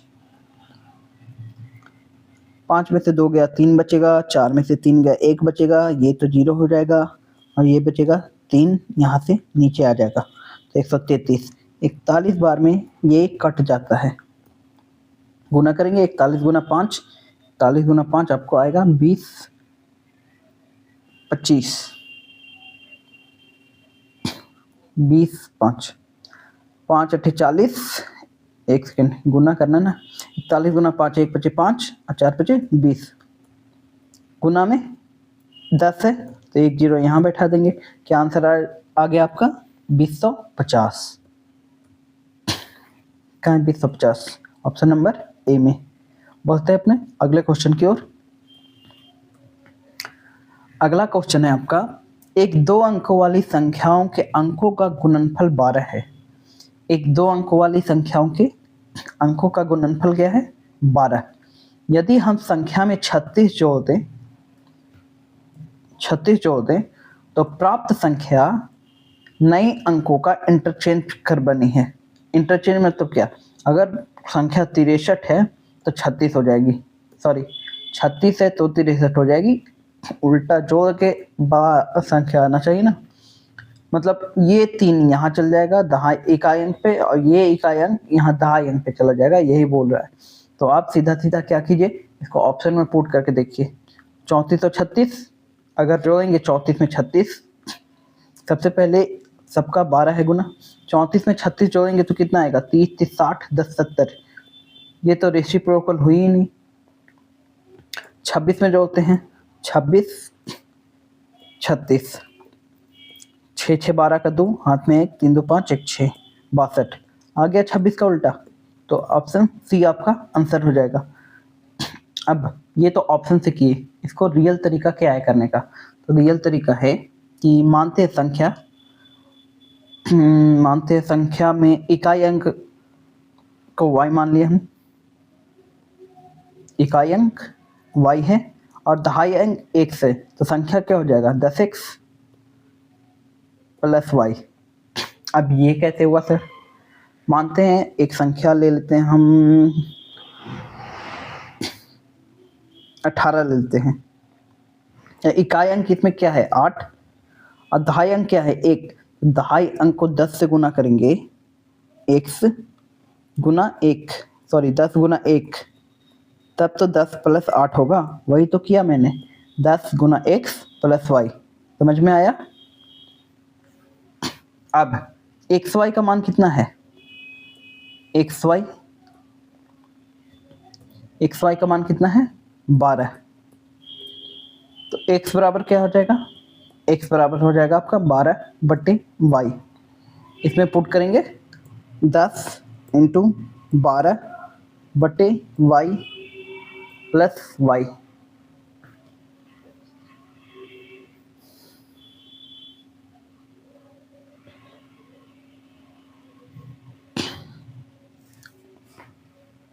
पर इसमें पुट क्यों करेंगे,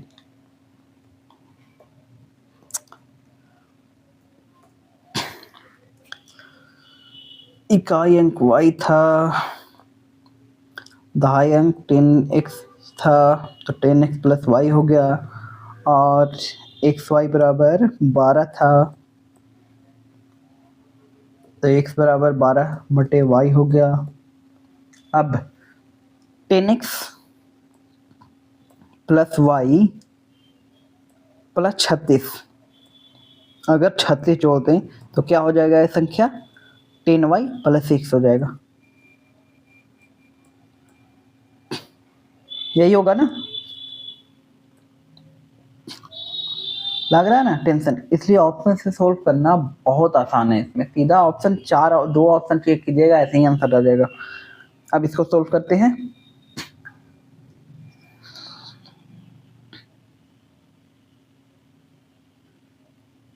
एक्स वाई जो रेसिप्रोकल है सबको एक तरफ, 36 को एक तरफ करते हैं, तो 10y इधर है, उधर जाके y माइनस होगा यानी 9y,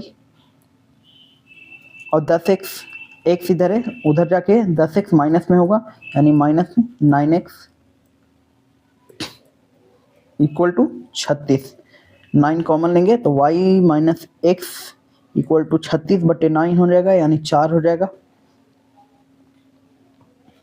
अब y माइनस एक्स का मान कितना था 12/y था, तो 12/y कीजिए equal to 4, Y square minus 12 equal to 4y। अब 4y को इधर करते हैं तो वाई स्क्वायर माइनस में 4y माइनस में 12 इक्वल टू 0। आपको क्या मिला, समीकरण मिला। ऐसा कौन सा नंबर है जिसको गुना करने पे 12 आता है, जोड़ने पे 4 या घटाने पे 4? तो 6 और 2 ले सकते हैं, 6 दूना 12 और 6 में से 2 घटाएंगे तो 4 बचेगा, तो Y square minus 6y plus 2y minus 12 बराबर 0। तो y बराबर क्या आएगा, एक तो आएगा 6 और y बराबर क्या आएगा माइनस में 2, तो माइनस में कर लेंगे नहीं, तो y बराबर 6 ले लेंगे। अब y बराबर 6 है तो x बराबर क्या हो जाएगा, y बराबर हमें मिल गया 6 और x बराबर था 12/y, तो y बराबर, तो x बराबर क्या हो जाएगा 12/6, यानी 6 दूना 12। संख्या क्या थी 10x प्लस वाई, यही तो संख्या थी हमारी। तो 10x मतलब 10 दूना 20 प्लस वाई यानी प्लस 6 इक्वल टू 26 आंसर हो जाएगी आपकी। अब आप सोल्व करने जाओगे तो आपको इतना करना पड़ेगा सोल्व, और कोई ऑप्शन नहीं है। आपको x मान के करना पड़ेगा और कोई ऑप्शन नहीं है। लेकिन अगर आप ऑप्शन से बस 36 जोड़ना ही तो था, सब तो 4 गुना 3 12 दिया हुआ था, जे 6 गुना 2 12, 6 गुना 2 12, 4 गुना 3 12। तो आपको बस जोड़ के देखना था। देखिए 34 का रेसिप्रोकल 43 है, तो सीधा सीधा नजर आ रहा है कि इसमें 36 जोड़ेंगे तो बहुत आगे चला जाएगा, तो ये हो ही नहीं सकता। तो सीधा सीधा आप 26 में लगा के देख लेते, आंसर आ जाता आपका। चलिए, तो कभी कभी ऐसे भी सोल्व किया कीजिए क्वेश्चन को, क्योंकि हमें सोल्व करके नहीं दिखाना है एग्जामिनर को कि देखो हमको सोल्व करने आता है, हमको दिखाना है आंसर। मैंने आंसर निकाल लिया, कैसे लाएं कैसे लाएं, कोई आपसे इंटरव्यू में नहीं पूछने वाला कैसे लाए इस क्वेश्चन का आंसर कैसे लाए। अच्छा तुम ऐसे लाए ऑप्शन से, तब तो तुम्हारा सिलेक्शन नहीं होगा। ऐसा नहीं होता है, आपको बस आंसर लाना है, टिक करना है, आगे निकलना है। जितना शॉर्ट फॉर्म में आंसर लाइएगा उतना अच्छा है आपके लिए। चलिए बढ़ते हैं अपने अगले क्वेश्चन की ओर।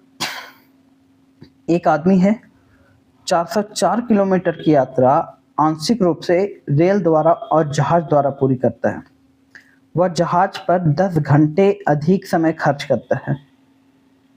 यदि जहाज की गति 30 किलोमीटर पर घंटा है, 10 घंटे अधिक यानी रेल पे जितना, रेल पे मान लीजिए x खर्च करता है, तो जहाज पे कितना करता है x प्लस 10।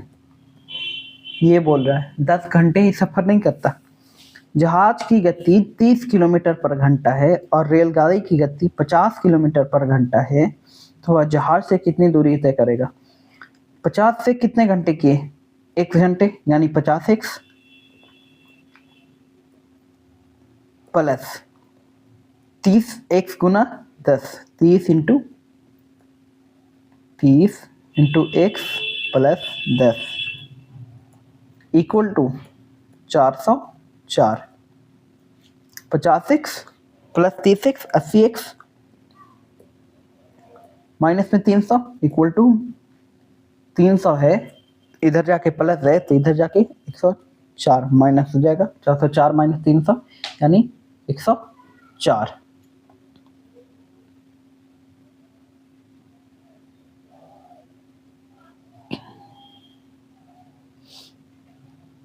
x बराबर 104 बटे 80।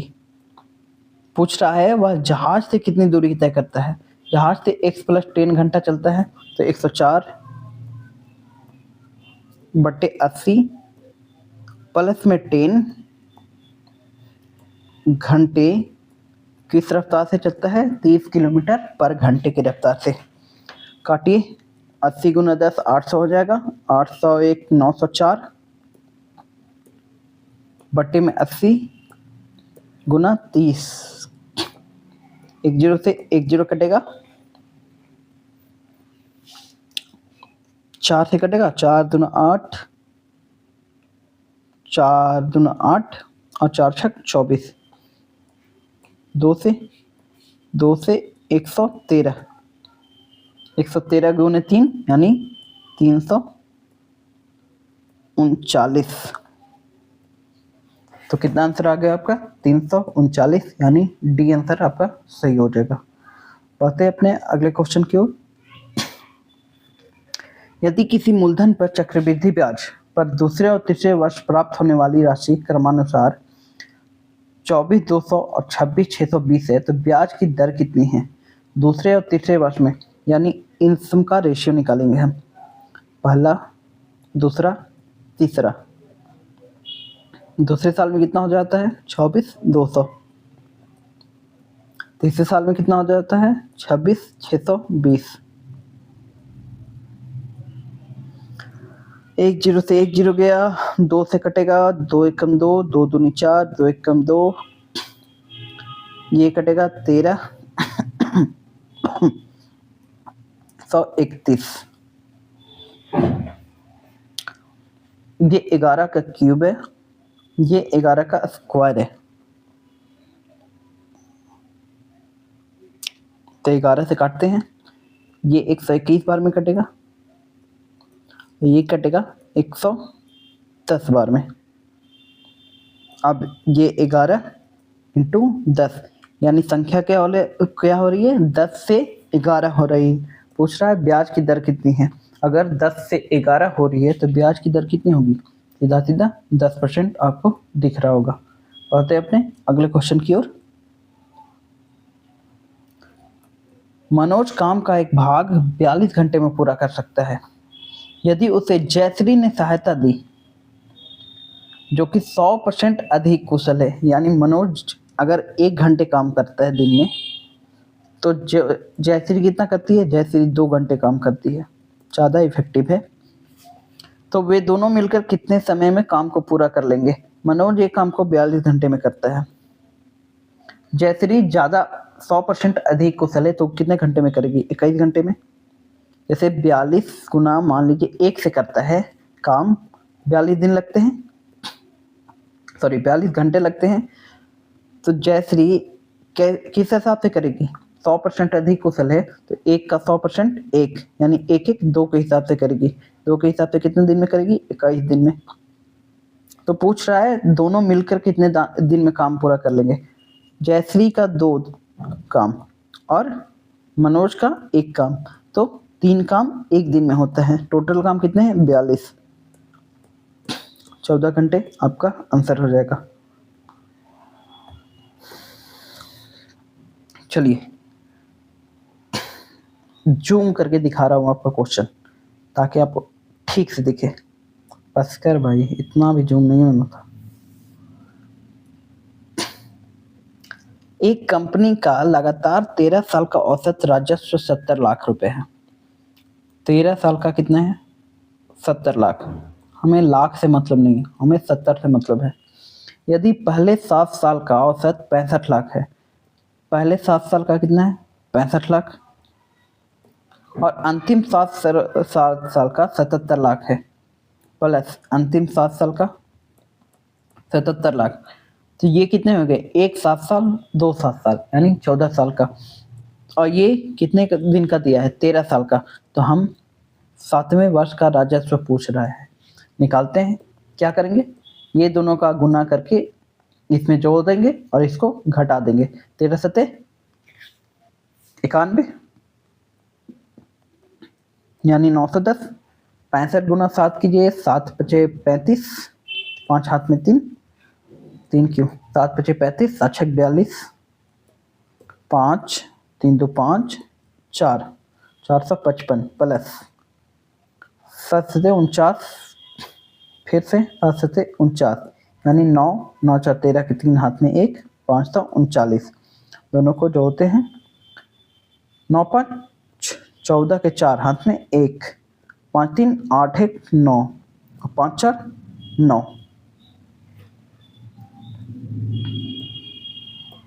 ये 14 साल का है, ये 13 साल का है, तो जाहिर है 14 साल में से 13 साल घटेगा।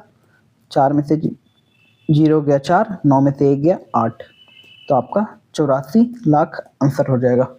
अब कैसे 84 साल हुआ, 7वें वर्ष का कैसे राजस्व पूछा।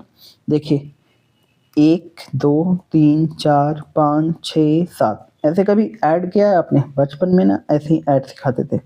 फिर से 1 2 3 4 5 6 7, एक सेकेंड, ऐसे नहीं लिखते हैं, 7 था ना, 8 9 10 11 12 13, यहाँ भी करते हैं 7 8 9 10 11 12 13। यहाँ देखिए क्या बोला है, पहले 7 साल का, तो पहले 7 साल काटते हैं, 1 2 3 4 5 6 7 हुआ। अब अंतिम 7 साल का, तो अंतिम से काटते हैं, 1 2 3 4 5 6 7वां बचा कहाँ, 7वां तो कट चुका है, यानी इसको भी ऐड कर लिया है। यानी ये कितने बार 7वां नंबर ऐड हो गया, 2 बार हुआ ना, तो 2 बार ऐड हुआ, तो 1 बार घटा देंगे तो 7वां नंबर हो जाएगा ना। बस यही लॉजिक है इस क्वेश्चन का। 14,40,00 यानी 1,44,000 रुपए के लाभ को 3:2:7 के अनुपात में 3 हिस्सेदार अकरम, विपिन और चिंतन में बांटा जाना है। ये पहले ही से चिंतन में है तो इसको क्या ही पैसा देना भाई सब। अच्छा, चिंतन में शायद इसीलिए होगा क्योंकि पैसे नहीं हो उसके पास, तो इसीलिए देखिए सबसे पहले चिंतन को ही दिया है। कैसे दिया है? 3, 2, 5, 7, 12 के अनुपात में 12 का स्क्वायर 144 यानी 12 ही आएगा, गुना 7, 84,000। आंसर 7 किसका है? चिंतन का। 1284 सबसे ज्यादा लगाया था पैसा, इसमें चिंता में था कि डूब ना जाए पैसा। समझते हो नहीं यार, हंसने लगते हो। क्वेश्चन पढ़ो। सरोजनी अपनी एक वस्तु के अंकित मूल्य पर 4% का छूट देती है। अंकित मूल्य हम सीधा सीधा कितना मानते हैं? 100। छूट कितना दी? 4% यानी 96 में बेची। फिर भी 20% का लाभ प्राप्त करती है। 96 भी जो है इसका 20% का लाभ है यानी 120 है। तो सबसे पहले तो हम क्रय मूल्य निकाल लेंगे। 6, 5, 6, 16 6 96, 16 25 80 यानी 80 रुपए में खरीदती है वो। उसका दाम लिख देती है 100 रुपया। उसके बाद 4% का छूट देके 96 में बेचती है। बोलती है हम तो छूट दिए हैं, और कमा कितना रही है? सीधा सीधा 16 रुपए। This is business. वस्तु का क्रय मूल्य क्या है? यदि इसका अंकित मूल्य 850 रुपए है, हमारे हिसाब से अंकित मूल्य कितना है? 100। क्वेश्चन के हिसाब से अंकित मूल्य कितना है? 850। तो पूछ रहा है क्रय मूल्य क्या है? हमारे हिसाब से क्रय मूल्य क्या है? 80। तो उसी को देख लेंगे कि अगर 100 जो है 850 के बराबर है तो 80 कितना है। इसको काटिए, 20 चौके 80, 20 25 100, 5 से 17 बार में कटेगा, 17 चौके 68 हो जाएगा यानी 680 रुपए क्रय मूल्य है। अब कितना का लाभ होगा? 850 पे छूट दे रही है तो सीधा सीधा 16 गुना 17 कर लेना यार। हटाओ इसको, पूछा ही नहीं है तो क्यों माथा खराब करना। उसमें पूछता तो खराब करना ही पड़ता और कोई ऑप्शन बचता ही नहीं। और अगर आपको मैथ बनाने में माथा खराब हो रहा है तो लानत है आपकी जिंदगी पे। मैथ में तो मजा है यार। 15 और 37 के बीच के सभी पूर्णांक सम संख्याओं का योग क्या है? ये क्वेश्चन हम लोग ने कल भी किया था ना। 15 और 37 के बीच सभी पूर्णांक सम संख्या। पहला सम संख्या कितना होगा? 16, उसके बाद 18, उसके बाद 20, उसके बाद 22, ऐसे ही 2-2 का गैप पे होता रहेगा। और 37 के पीछे यानी लास्ट कितना होगा? 36। तो हम सबसे पहले नंबर निकालेंगे। 36 बराबर ए कितना है? 16 प्लस n-1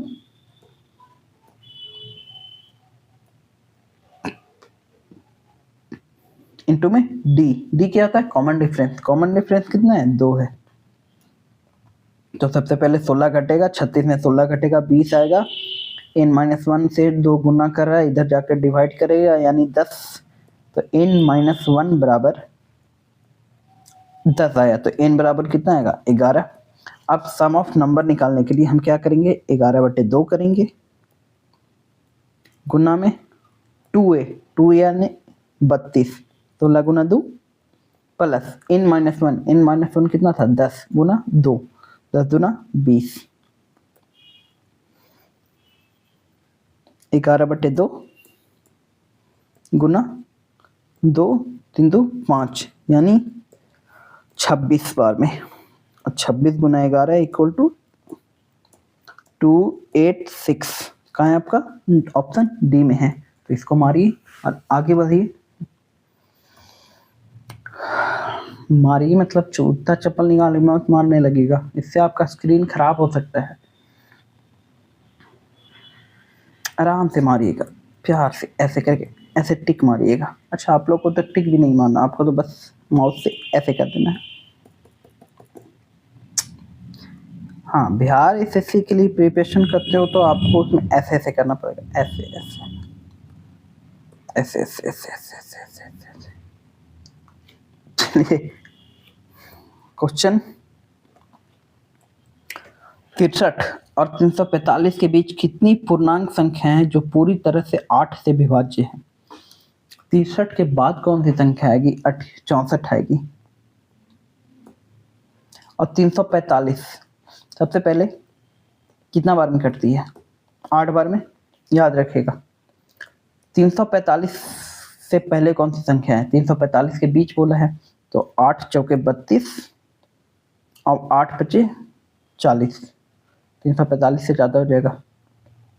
चौके 32, 32 4 36, 345 से ज़्यादा होगा। 8 से सीधा 345 हम काट के देख लेते हैं। 8 चौके 32, 2 5 यानी 8 3 के 24 कट जाएगा। 24 कट जाएगा यानी एक शेषफल बच जाएगा। 344 तक कट जाएगा। कितना बार में कटा था? 43 बार में। तो कितनी संख्याएं हैं? 43 माइनस में 8 कितना हो जाएगा? 43 माइनस 8 आपका हो जाएगा 35 प्लस 1। अब ये प्लस 1 कहाँ से आया? हमने 64 को भी घटा दिया ना। 64 तो कट ही रहा था और 63 के बीच में था, तो यहाँ पे 7 घटाना चाहिए था। हम लोग को 8 नहीं घटाना चाहिए था। 8 मैंने इसलिए आपको घटाया ताकि आपको क्लियरेंस हो जाए कि 8 घटा दिए 64 लेके, नहीं तो आपको फिर 63 8 से 56 घटाना पड़ता। 8 से 56 यानी 7 घटाना पड़ता। तो सीधा सीधा 8 घटाएंगे और फिर इसको जोड़ देंगे, बात एक ही हो जाएगा। यानी 36 ऐसी संख्याएं हैं जो 8 से पूरी तरह विभाज्य होंगे। चलिए बढ़ते हैं अपने अगले क्वेश्चन की ओर। प्रेम नाम है मेरा, प्रेम चोपड़ा। प्रेम 450 रुपए में एक टेबल खरीदता है, बहुत सस्ते में खरीदा। और इसकी ढुलाई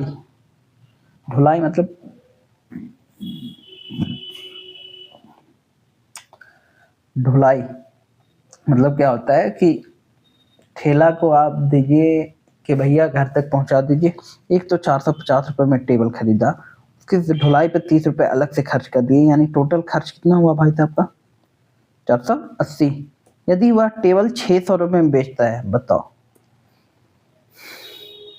600 रुपए में बेच भी दिया तो कितना फायदा हुआ? 0।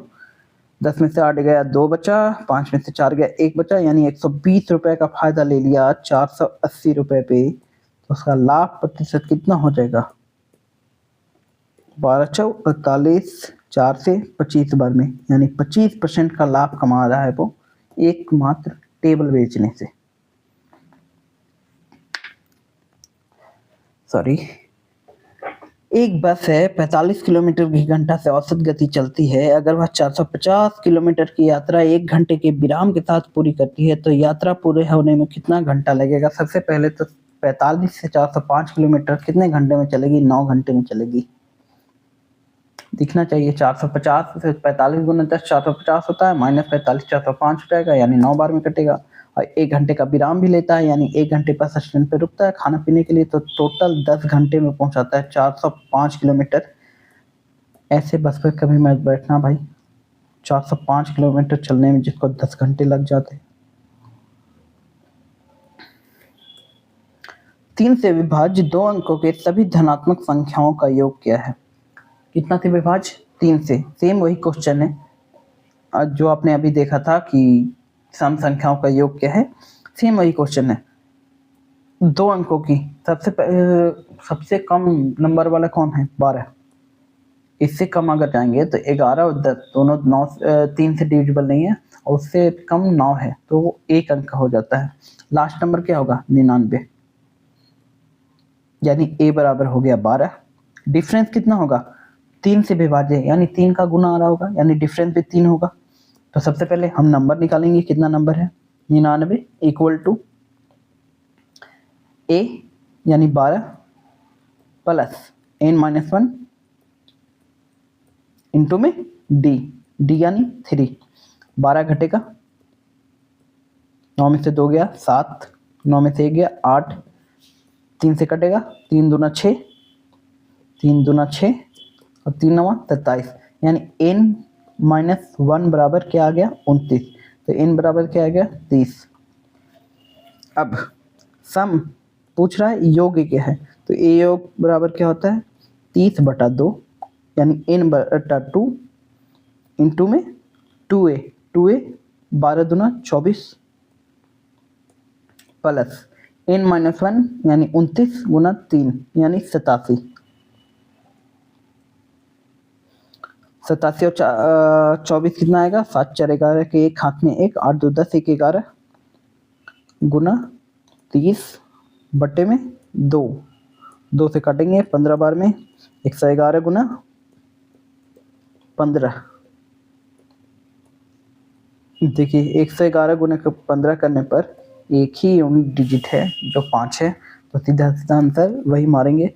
अगर आपको विश्वास नहीं हो रहा है तो आप गुना करके देख लो। 111 गुने 5 555 और फिर से 111 5 5 1 6 5 1 6 1 यानी 1665।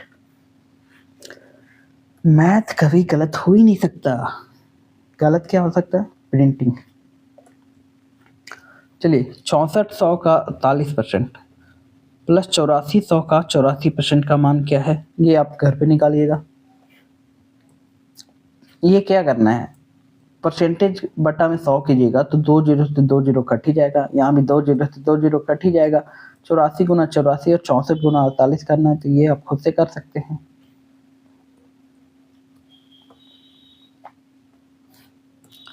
सुरेश एक काम को 20 घंटे में पूरा करता है। सुरेश एक काम को 20 घंटे में पूरा कर सकता है। राम सुरेश से 25% अधिक कार्यकुशल है। 25% का मतलब क्या होता है? 1/4। और राम सुरेश से 25% अधिक कार्यकुशल है, यानी राम 5 के हिसाब से कार्य करता है, सुरेश 4 के हिसाब से कार्य करता है। सुरेश 20 दिन में कार्य करता है, तो 20 दिन में कितना करता होगा ये? 80 का। तो राम कितना दिन में करेगा? 16 दिन में। पूछा है राम उसी काम को पूरा करने के लिए कितने घंटे का समय लेता है? सीधा सीधा 16 घंटे का। चलिए 450 में न्यूनतम कौन सी संख्या जोड़ी जानी चाहिए ताकि योगफल 59 से पूर्णतः विभाज्य हो जाए? ये हर बार 59 से क्यों पूछ रहा है? किसी और से पूछना चाहिए। कर लीजिएगा। कर देता हूँ। 450 से 59 से डिवाइड करना है। एक बार में लगेगा 59, बचेगा 16, जीरो आ जाएगा। 2 बार में लगेगा 9 दूनी 18 के 8 हाथ में 1, 5 10 1 11, 10 में से 18 जाएगा 2, 5 में से 1 गया 4, यानी 42 है। और कटना कितना है? 59 से, तो 59, 9 में से 2 गया 7, 5 में से 4 गया 1, यानी 42 में 17 और जोड़ देंगे तो 59 से पूरी तरह से डिविजिबल हो जाएगी ये संख्या। चलिए बढ़ते हैं अपने अगले क्वेश्चन की ओर। 29 छात्रों की एक कक्षा की औसत 10 वर्ष है। यदि क्लास टीचर की आयु भी उसमें जोड़ दें तो औसत आयु 6 महीने में बढ़ जाती है। 29 छात्रों की औसत आयु कितनी है? 10 वर्ष, यानी टोटल 290 साल है। यदि क्लास टीचर की आयु भी उसमें जोड़ दें तो औसत 6 महीने बढ़ जाती है, यानी औसत कितनी है अभी? 10 वर्ष, 6 महीने बढ़ जाती है, यानी 10.5 हो जाएगा। क्योंकि एक साल में 12 महीने होते हैं और 6 महीने हैं, यानी आधा महीने है, तो 10.5 गुना क्लास टीचर भी बढ़ा है, तो 29 छात्र थे, तो आप कितने हो जाएंगे? 30। ये से ये गया 5 3 15, 5 हाथ में 1, 10 3 30, 1 31, 315। इसमें से छात्रों की आयु घटाएंगे तो हमें क्या मिलेगा? 9 2 11, क्लास टीचर की आयु मिल जाएगी। क्लास टीचर मात्र 25 साल के हैं, क्लास टीचर बन गए हैं। एक विक्रेता 5600 रुपये अंकित मूल्य वाले एक टीवी सेट पर 17% का छूट देता है।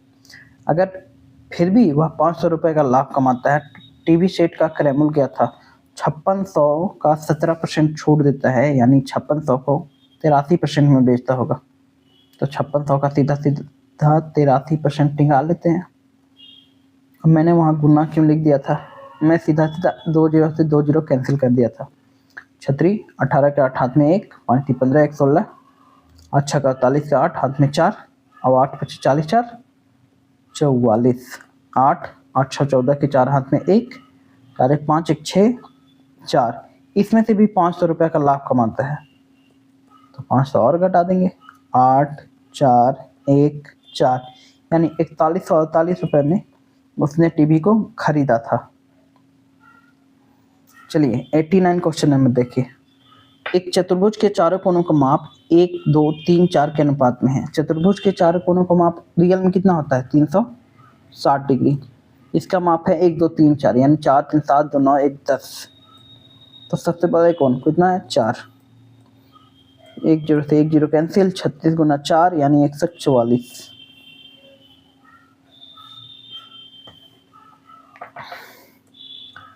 तेरह के पावर 123 का इकाई अंक है। अब इतना बड़ा पावर हो तो आप क्या कीजिएगा 13 गुना 13 गुना 13 गुना 13 गुना 13 आप पूरा भी कर दीजिएगा ना तो 123 का गुना करने में ना आपको 90 मिनट का एग्जाम होता है। कितना मिनट का एग्जाम होता है आपको कम से कम 2 दिन लग जाएंगे। गुना करते करते थक जाइएगा। 13 गुना 13 गुना 13 गुना 13 गुना लिखते लिखते आप परेशान हो जाएगा। में क्या करना है इस पावर को 4 से डिवाइड कीजिएगा। अगर 4 से पूरी तरह से पावर डिवाइड होती है तो 3 का 3 ही रह जाएगा इकाई अंक। अगर 4 से बाकी रहती है तो उतना ही क्यूब कर लेना। अगर 4 से 123 को डिवाइड करेंगे तो कितना शेष बचेगा 4 3 12 3 शेष बच गया यानी 13 का मात्र 3 बार गुना करना है हमको। 13 गुना 13 गुना 13 3 3 9 और 9 गुना 3 27 यानी 7 इकाई अंक हो जाएगा इसका। समझ गए। अगर 2 यहाँ पे 122 रहता तो 13 को मात्र 2 बार गुना करते। अगर 4 से पूरा कट जाता तो 4 बार गुना करते।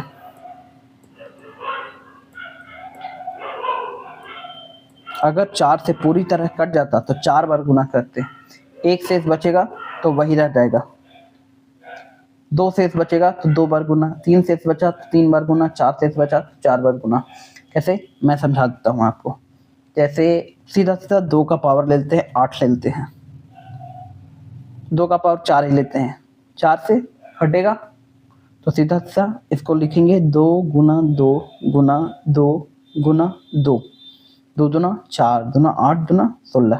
आपका ऐसे करना पड़ेगा आपको।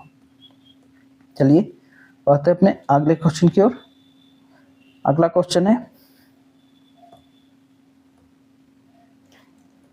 एक साइकिल कंपनी 2 ब्रांड की साइकिलों को एक ही दिन में बेचकर 6000 रुपए का लाभ अर्जित करती है। यदि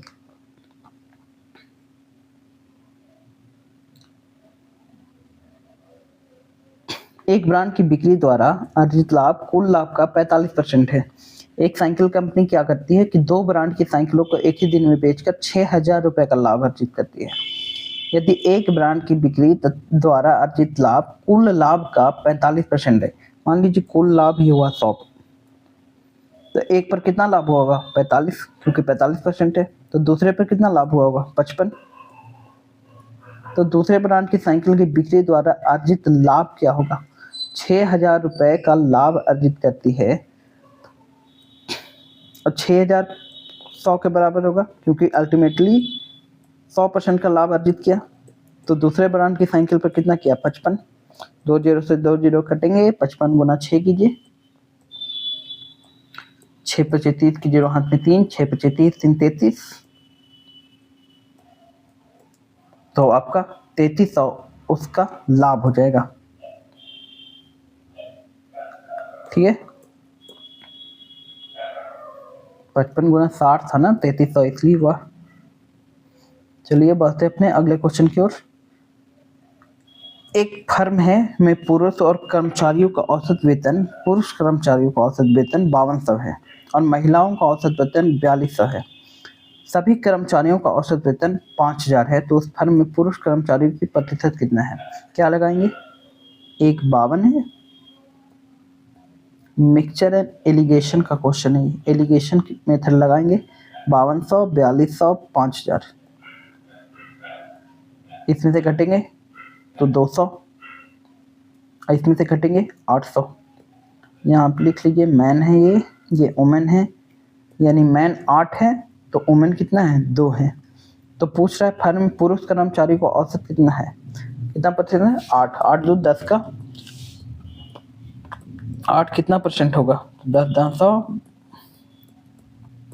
तो 80% आपका आंसर हो जाएगा। बढ़ते हैं अपने अगले क्वेश्चन की ओर।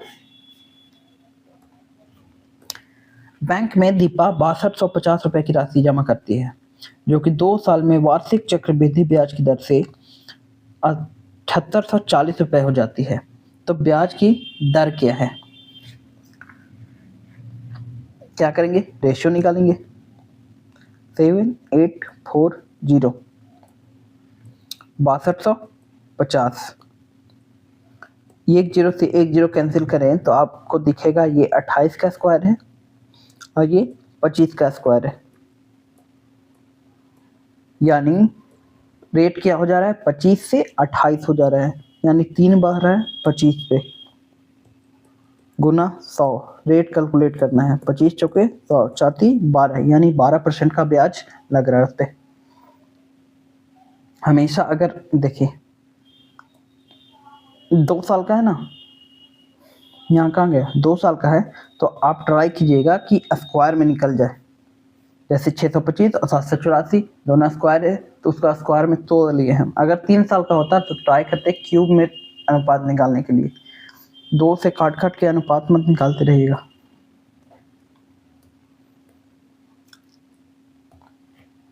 एक दुकानदार ने 6245 को 52 के बजाय 62 से गुना कर दिया, तो उसका उत्तर सही उत्तर से कितना अधिक होगा।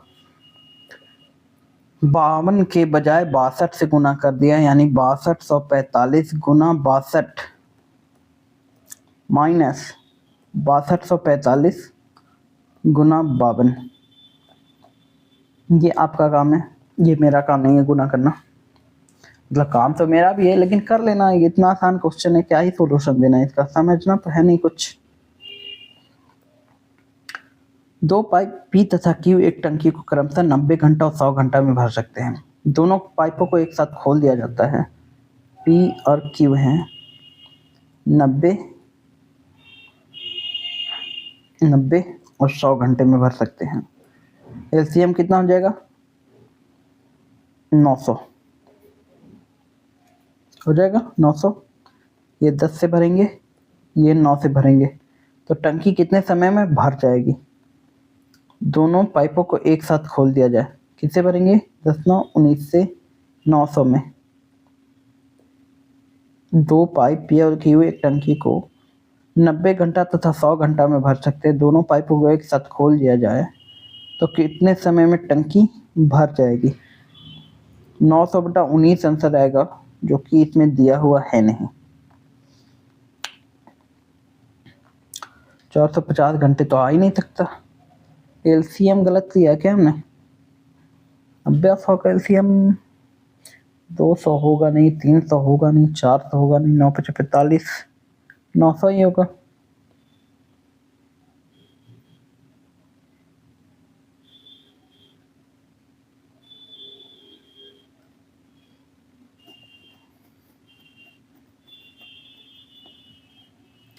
दो पाइप पी और क्यू एक टंकी को क्रमशः 90 घंटा और 100 घंटा में भर सकते हैं। दोनों पाइपों को एक साथ खोल दिया जाए तो टंकी कितने समय में भर जाएगी। बिल्कुल 900/19 आंसर होगा इसमें।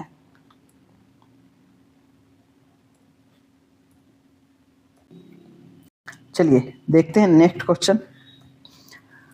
5 12 13 भुजा वाले त्रिभुज का क्षेत्रफल क्या हो जाएगा। तो 5 12 13 क्या है, ट्रिपलेट। ट्रिपलेट क्या होता है 5 का स्क्वायर प्लस 12 का स्क्वायर इक्वल टू 13 का स्क्वायर, यानी समकोण त्रिभुज बनेगा। तो समकोण त्रिभुज का क्षेत्रफल क्या होता है, half into base into perpendicular, यानी आधार इंटू लंब। तो हाफ इंटू 5 इंटू 12, 2 छक 12, 5 छक 30, आपका 30 वर्ग सेंटीमीटर जहाँ भी है उसको भारी मतों से विजयी बनावे। जैसे आपने बीजेपी को बना दिया है विजयी। अभी देखो क्या क्या कारनामे कर रही है बीजेपी। एक वस्तु पर 15% की छूट देने पर 30% का लाभ होता है। वस्तु पर कितना परसेंट का छूट दिया? 15%। हम तो 100 ही मानेंगे। 15% का छूट यानी 50 ही। 30% का लाभ होता है। अब यहाँ दिया है वस्तु का अंकित मूल्य 3120 रुपये है, तो सीधा सीधा 3120 ही हम निकाल लेते हैं। 3120 को 85/100 इतना ही छूट दिए, फिर भी कितना लाभ हो रहा है? 30% का, तो 130 गुना में 100। 2 जीरो से 2 जीरो कटेंगे, 1 जीरो से यहाँ 1 जीरो कटेगा, 13 से 85 कटेगा, 13 पचे 65 नहीं कटेगा, तो 13 दूना 26 और 13 चौके 52 ये तो कटेगा। 24 गुना 85, 24 पचे 120 और 24 गुना 8 चौके 32 के 2 हाथ में 3 और 16 3 19 जीरो 2 2 4 9 1 10 के जीरो हाथ में 1 2040 आपका आंसर हो जाएगा। बढ़ते अपने अगले क्वेश्चन की ओर। प्रशांत भाई साहब ने एक वस्तु 40% की छूट पर खरीद कर 40% लाभ पर बेच दिया। बताओ, एक वस्तु खरीदी 40% की छूट पे, हम उसको मानते हैं 100 रुपये की होगी। 40% की छूट यानी 60 पे खरीदा और 40% का लाभ पर बेच दिया, यानी कितने में बेचा? 100 में नहीं, 60 पर 40% का लाभ मिला होगा ना। 6 चौके 24 यानी 60 प्लस 24 84 में बेचा। तो अनुपात पूछ रहा है। वस्तु के अंकित मूल्य तो 100 ही होगा। और राहुल के क्रय मूल्य तो 60 है। 40% के छूट पे खरीदा यार, तो हम निकालें क्यों 84? और देखो 5/3 आंसर भी नहीं है। और 60 और 84 का अगर निकाले तो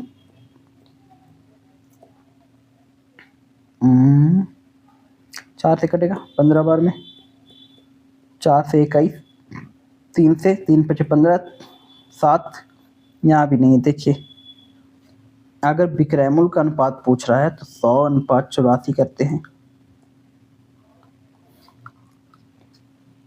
ये भी नहीं कटेगा। ये क्या पूछा है भाई?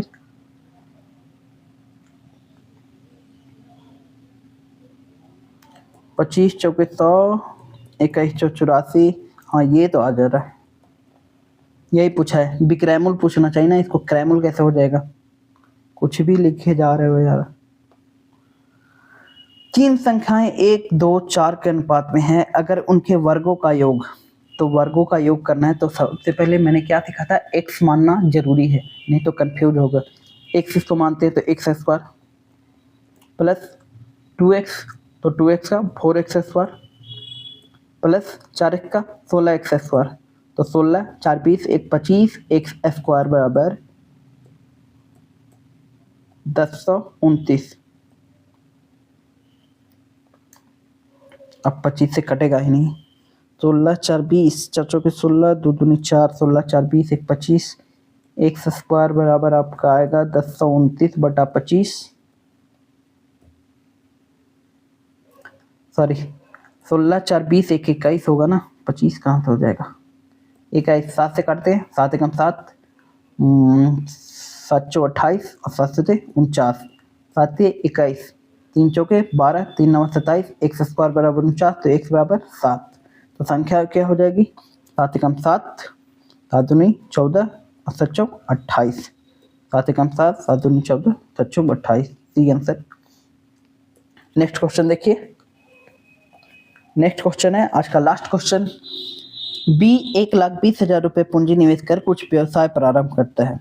2 महीने बाद डी भी 40,000 रुपये के साथ व्यवसाय में शामिल हो गया, तो वर्ष के अंत में लाभ में दोनों का अनुपात क्या है? बी है और डी है। बी क्या करता है? 1,20,000 देता है और कितने दिन रहता है? 12 महीने अनुपात में। डी क्या करता है? 40,000 देता है, कितने दिन रहता है? 2 महीने बाद आता है, यानी 10 महीने रहा होगा। तो 3 जीरो से यहाँ 3 जीरो खत्म, 1 जीरो से एक और जीरो खत्म, 4 से 4 3 12, 5 दूना 10, 2 पचे 10, 2 छक 12, यानी 36 18 अनुपात 5 के रेशियो में ये बटना चाहिए लाभ, पर दिया हुआ नहीं है। वर्ष के अंत में दोनों का लाभ 1,20,000 तो मैंने सही लिखा था।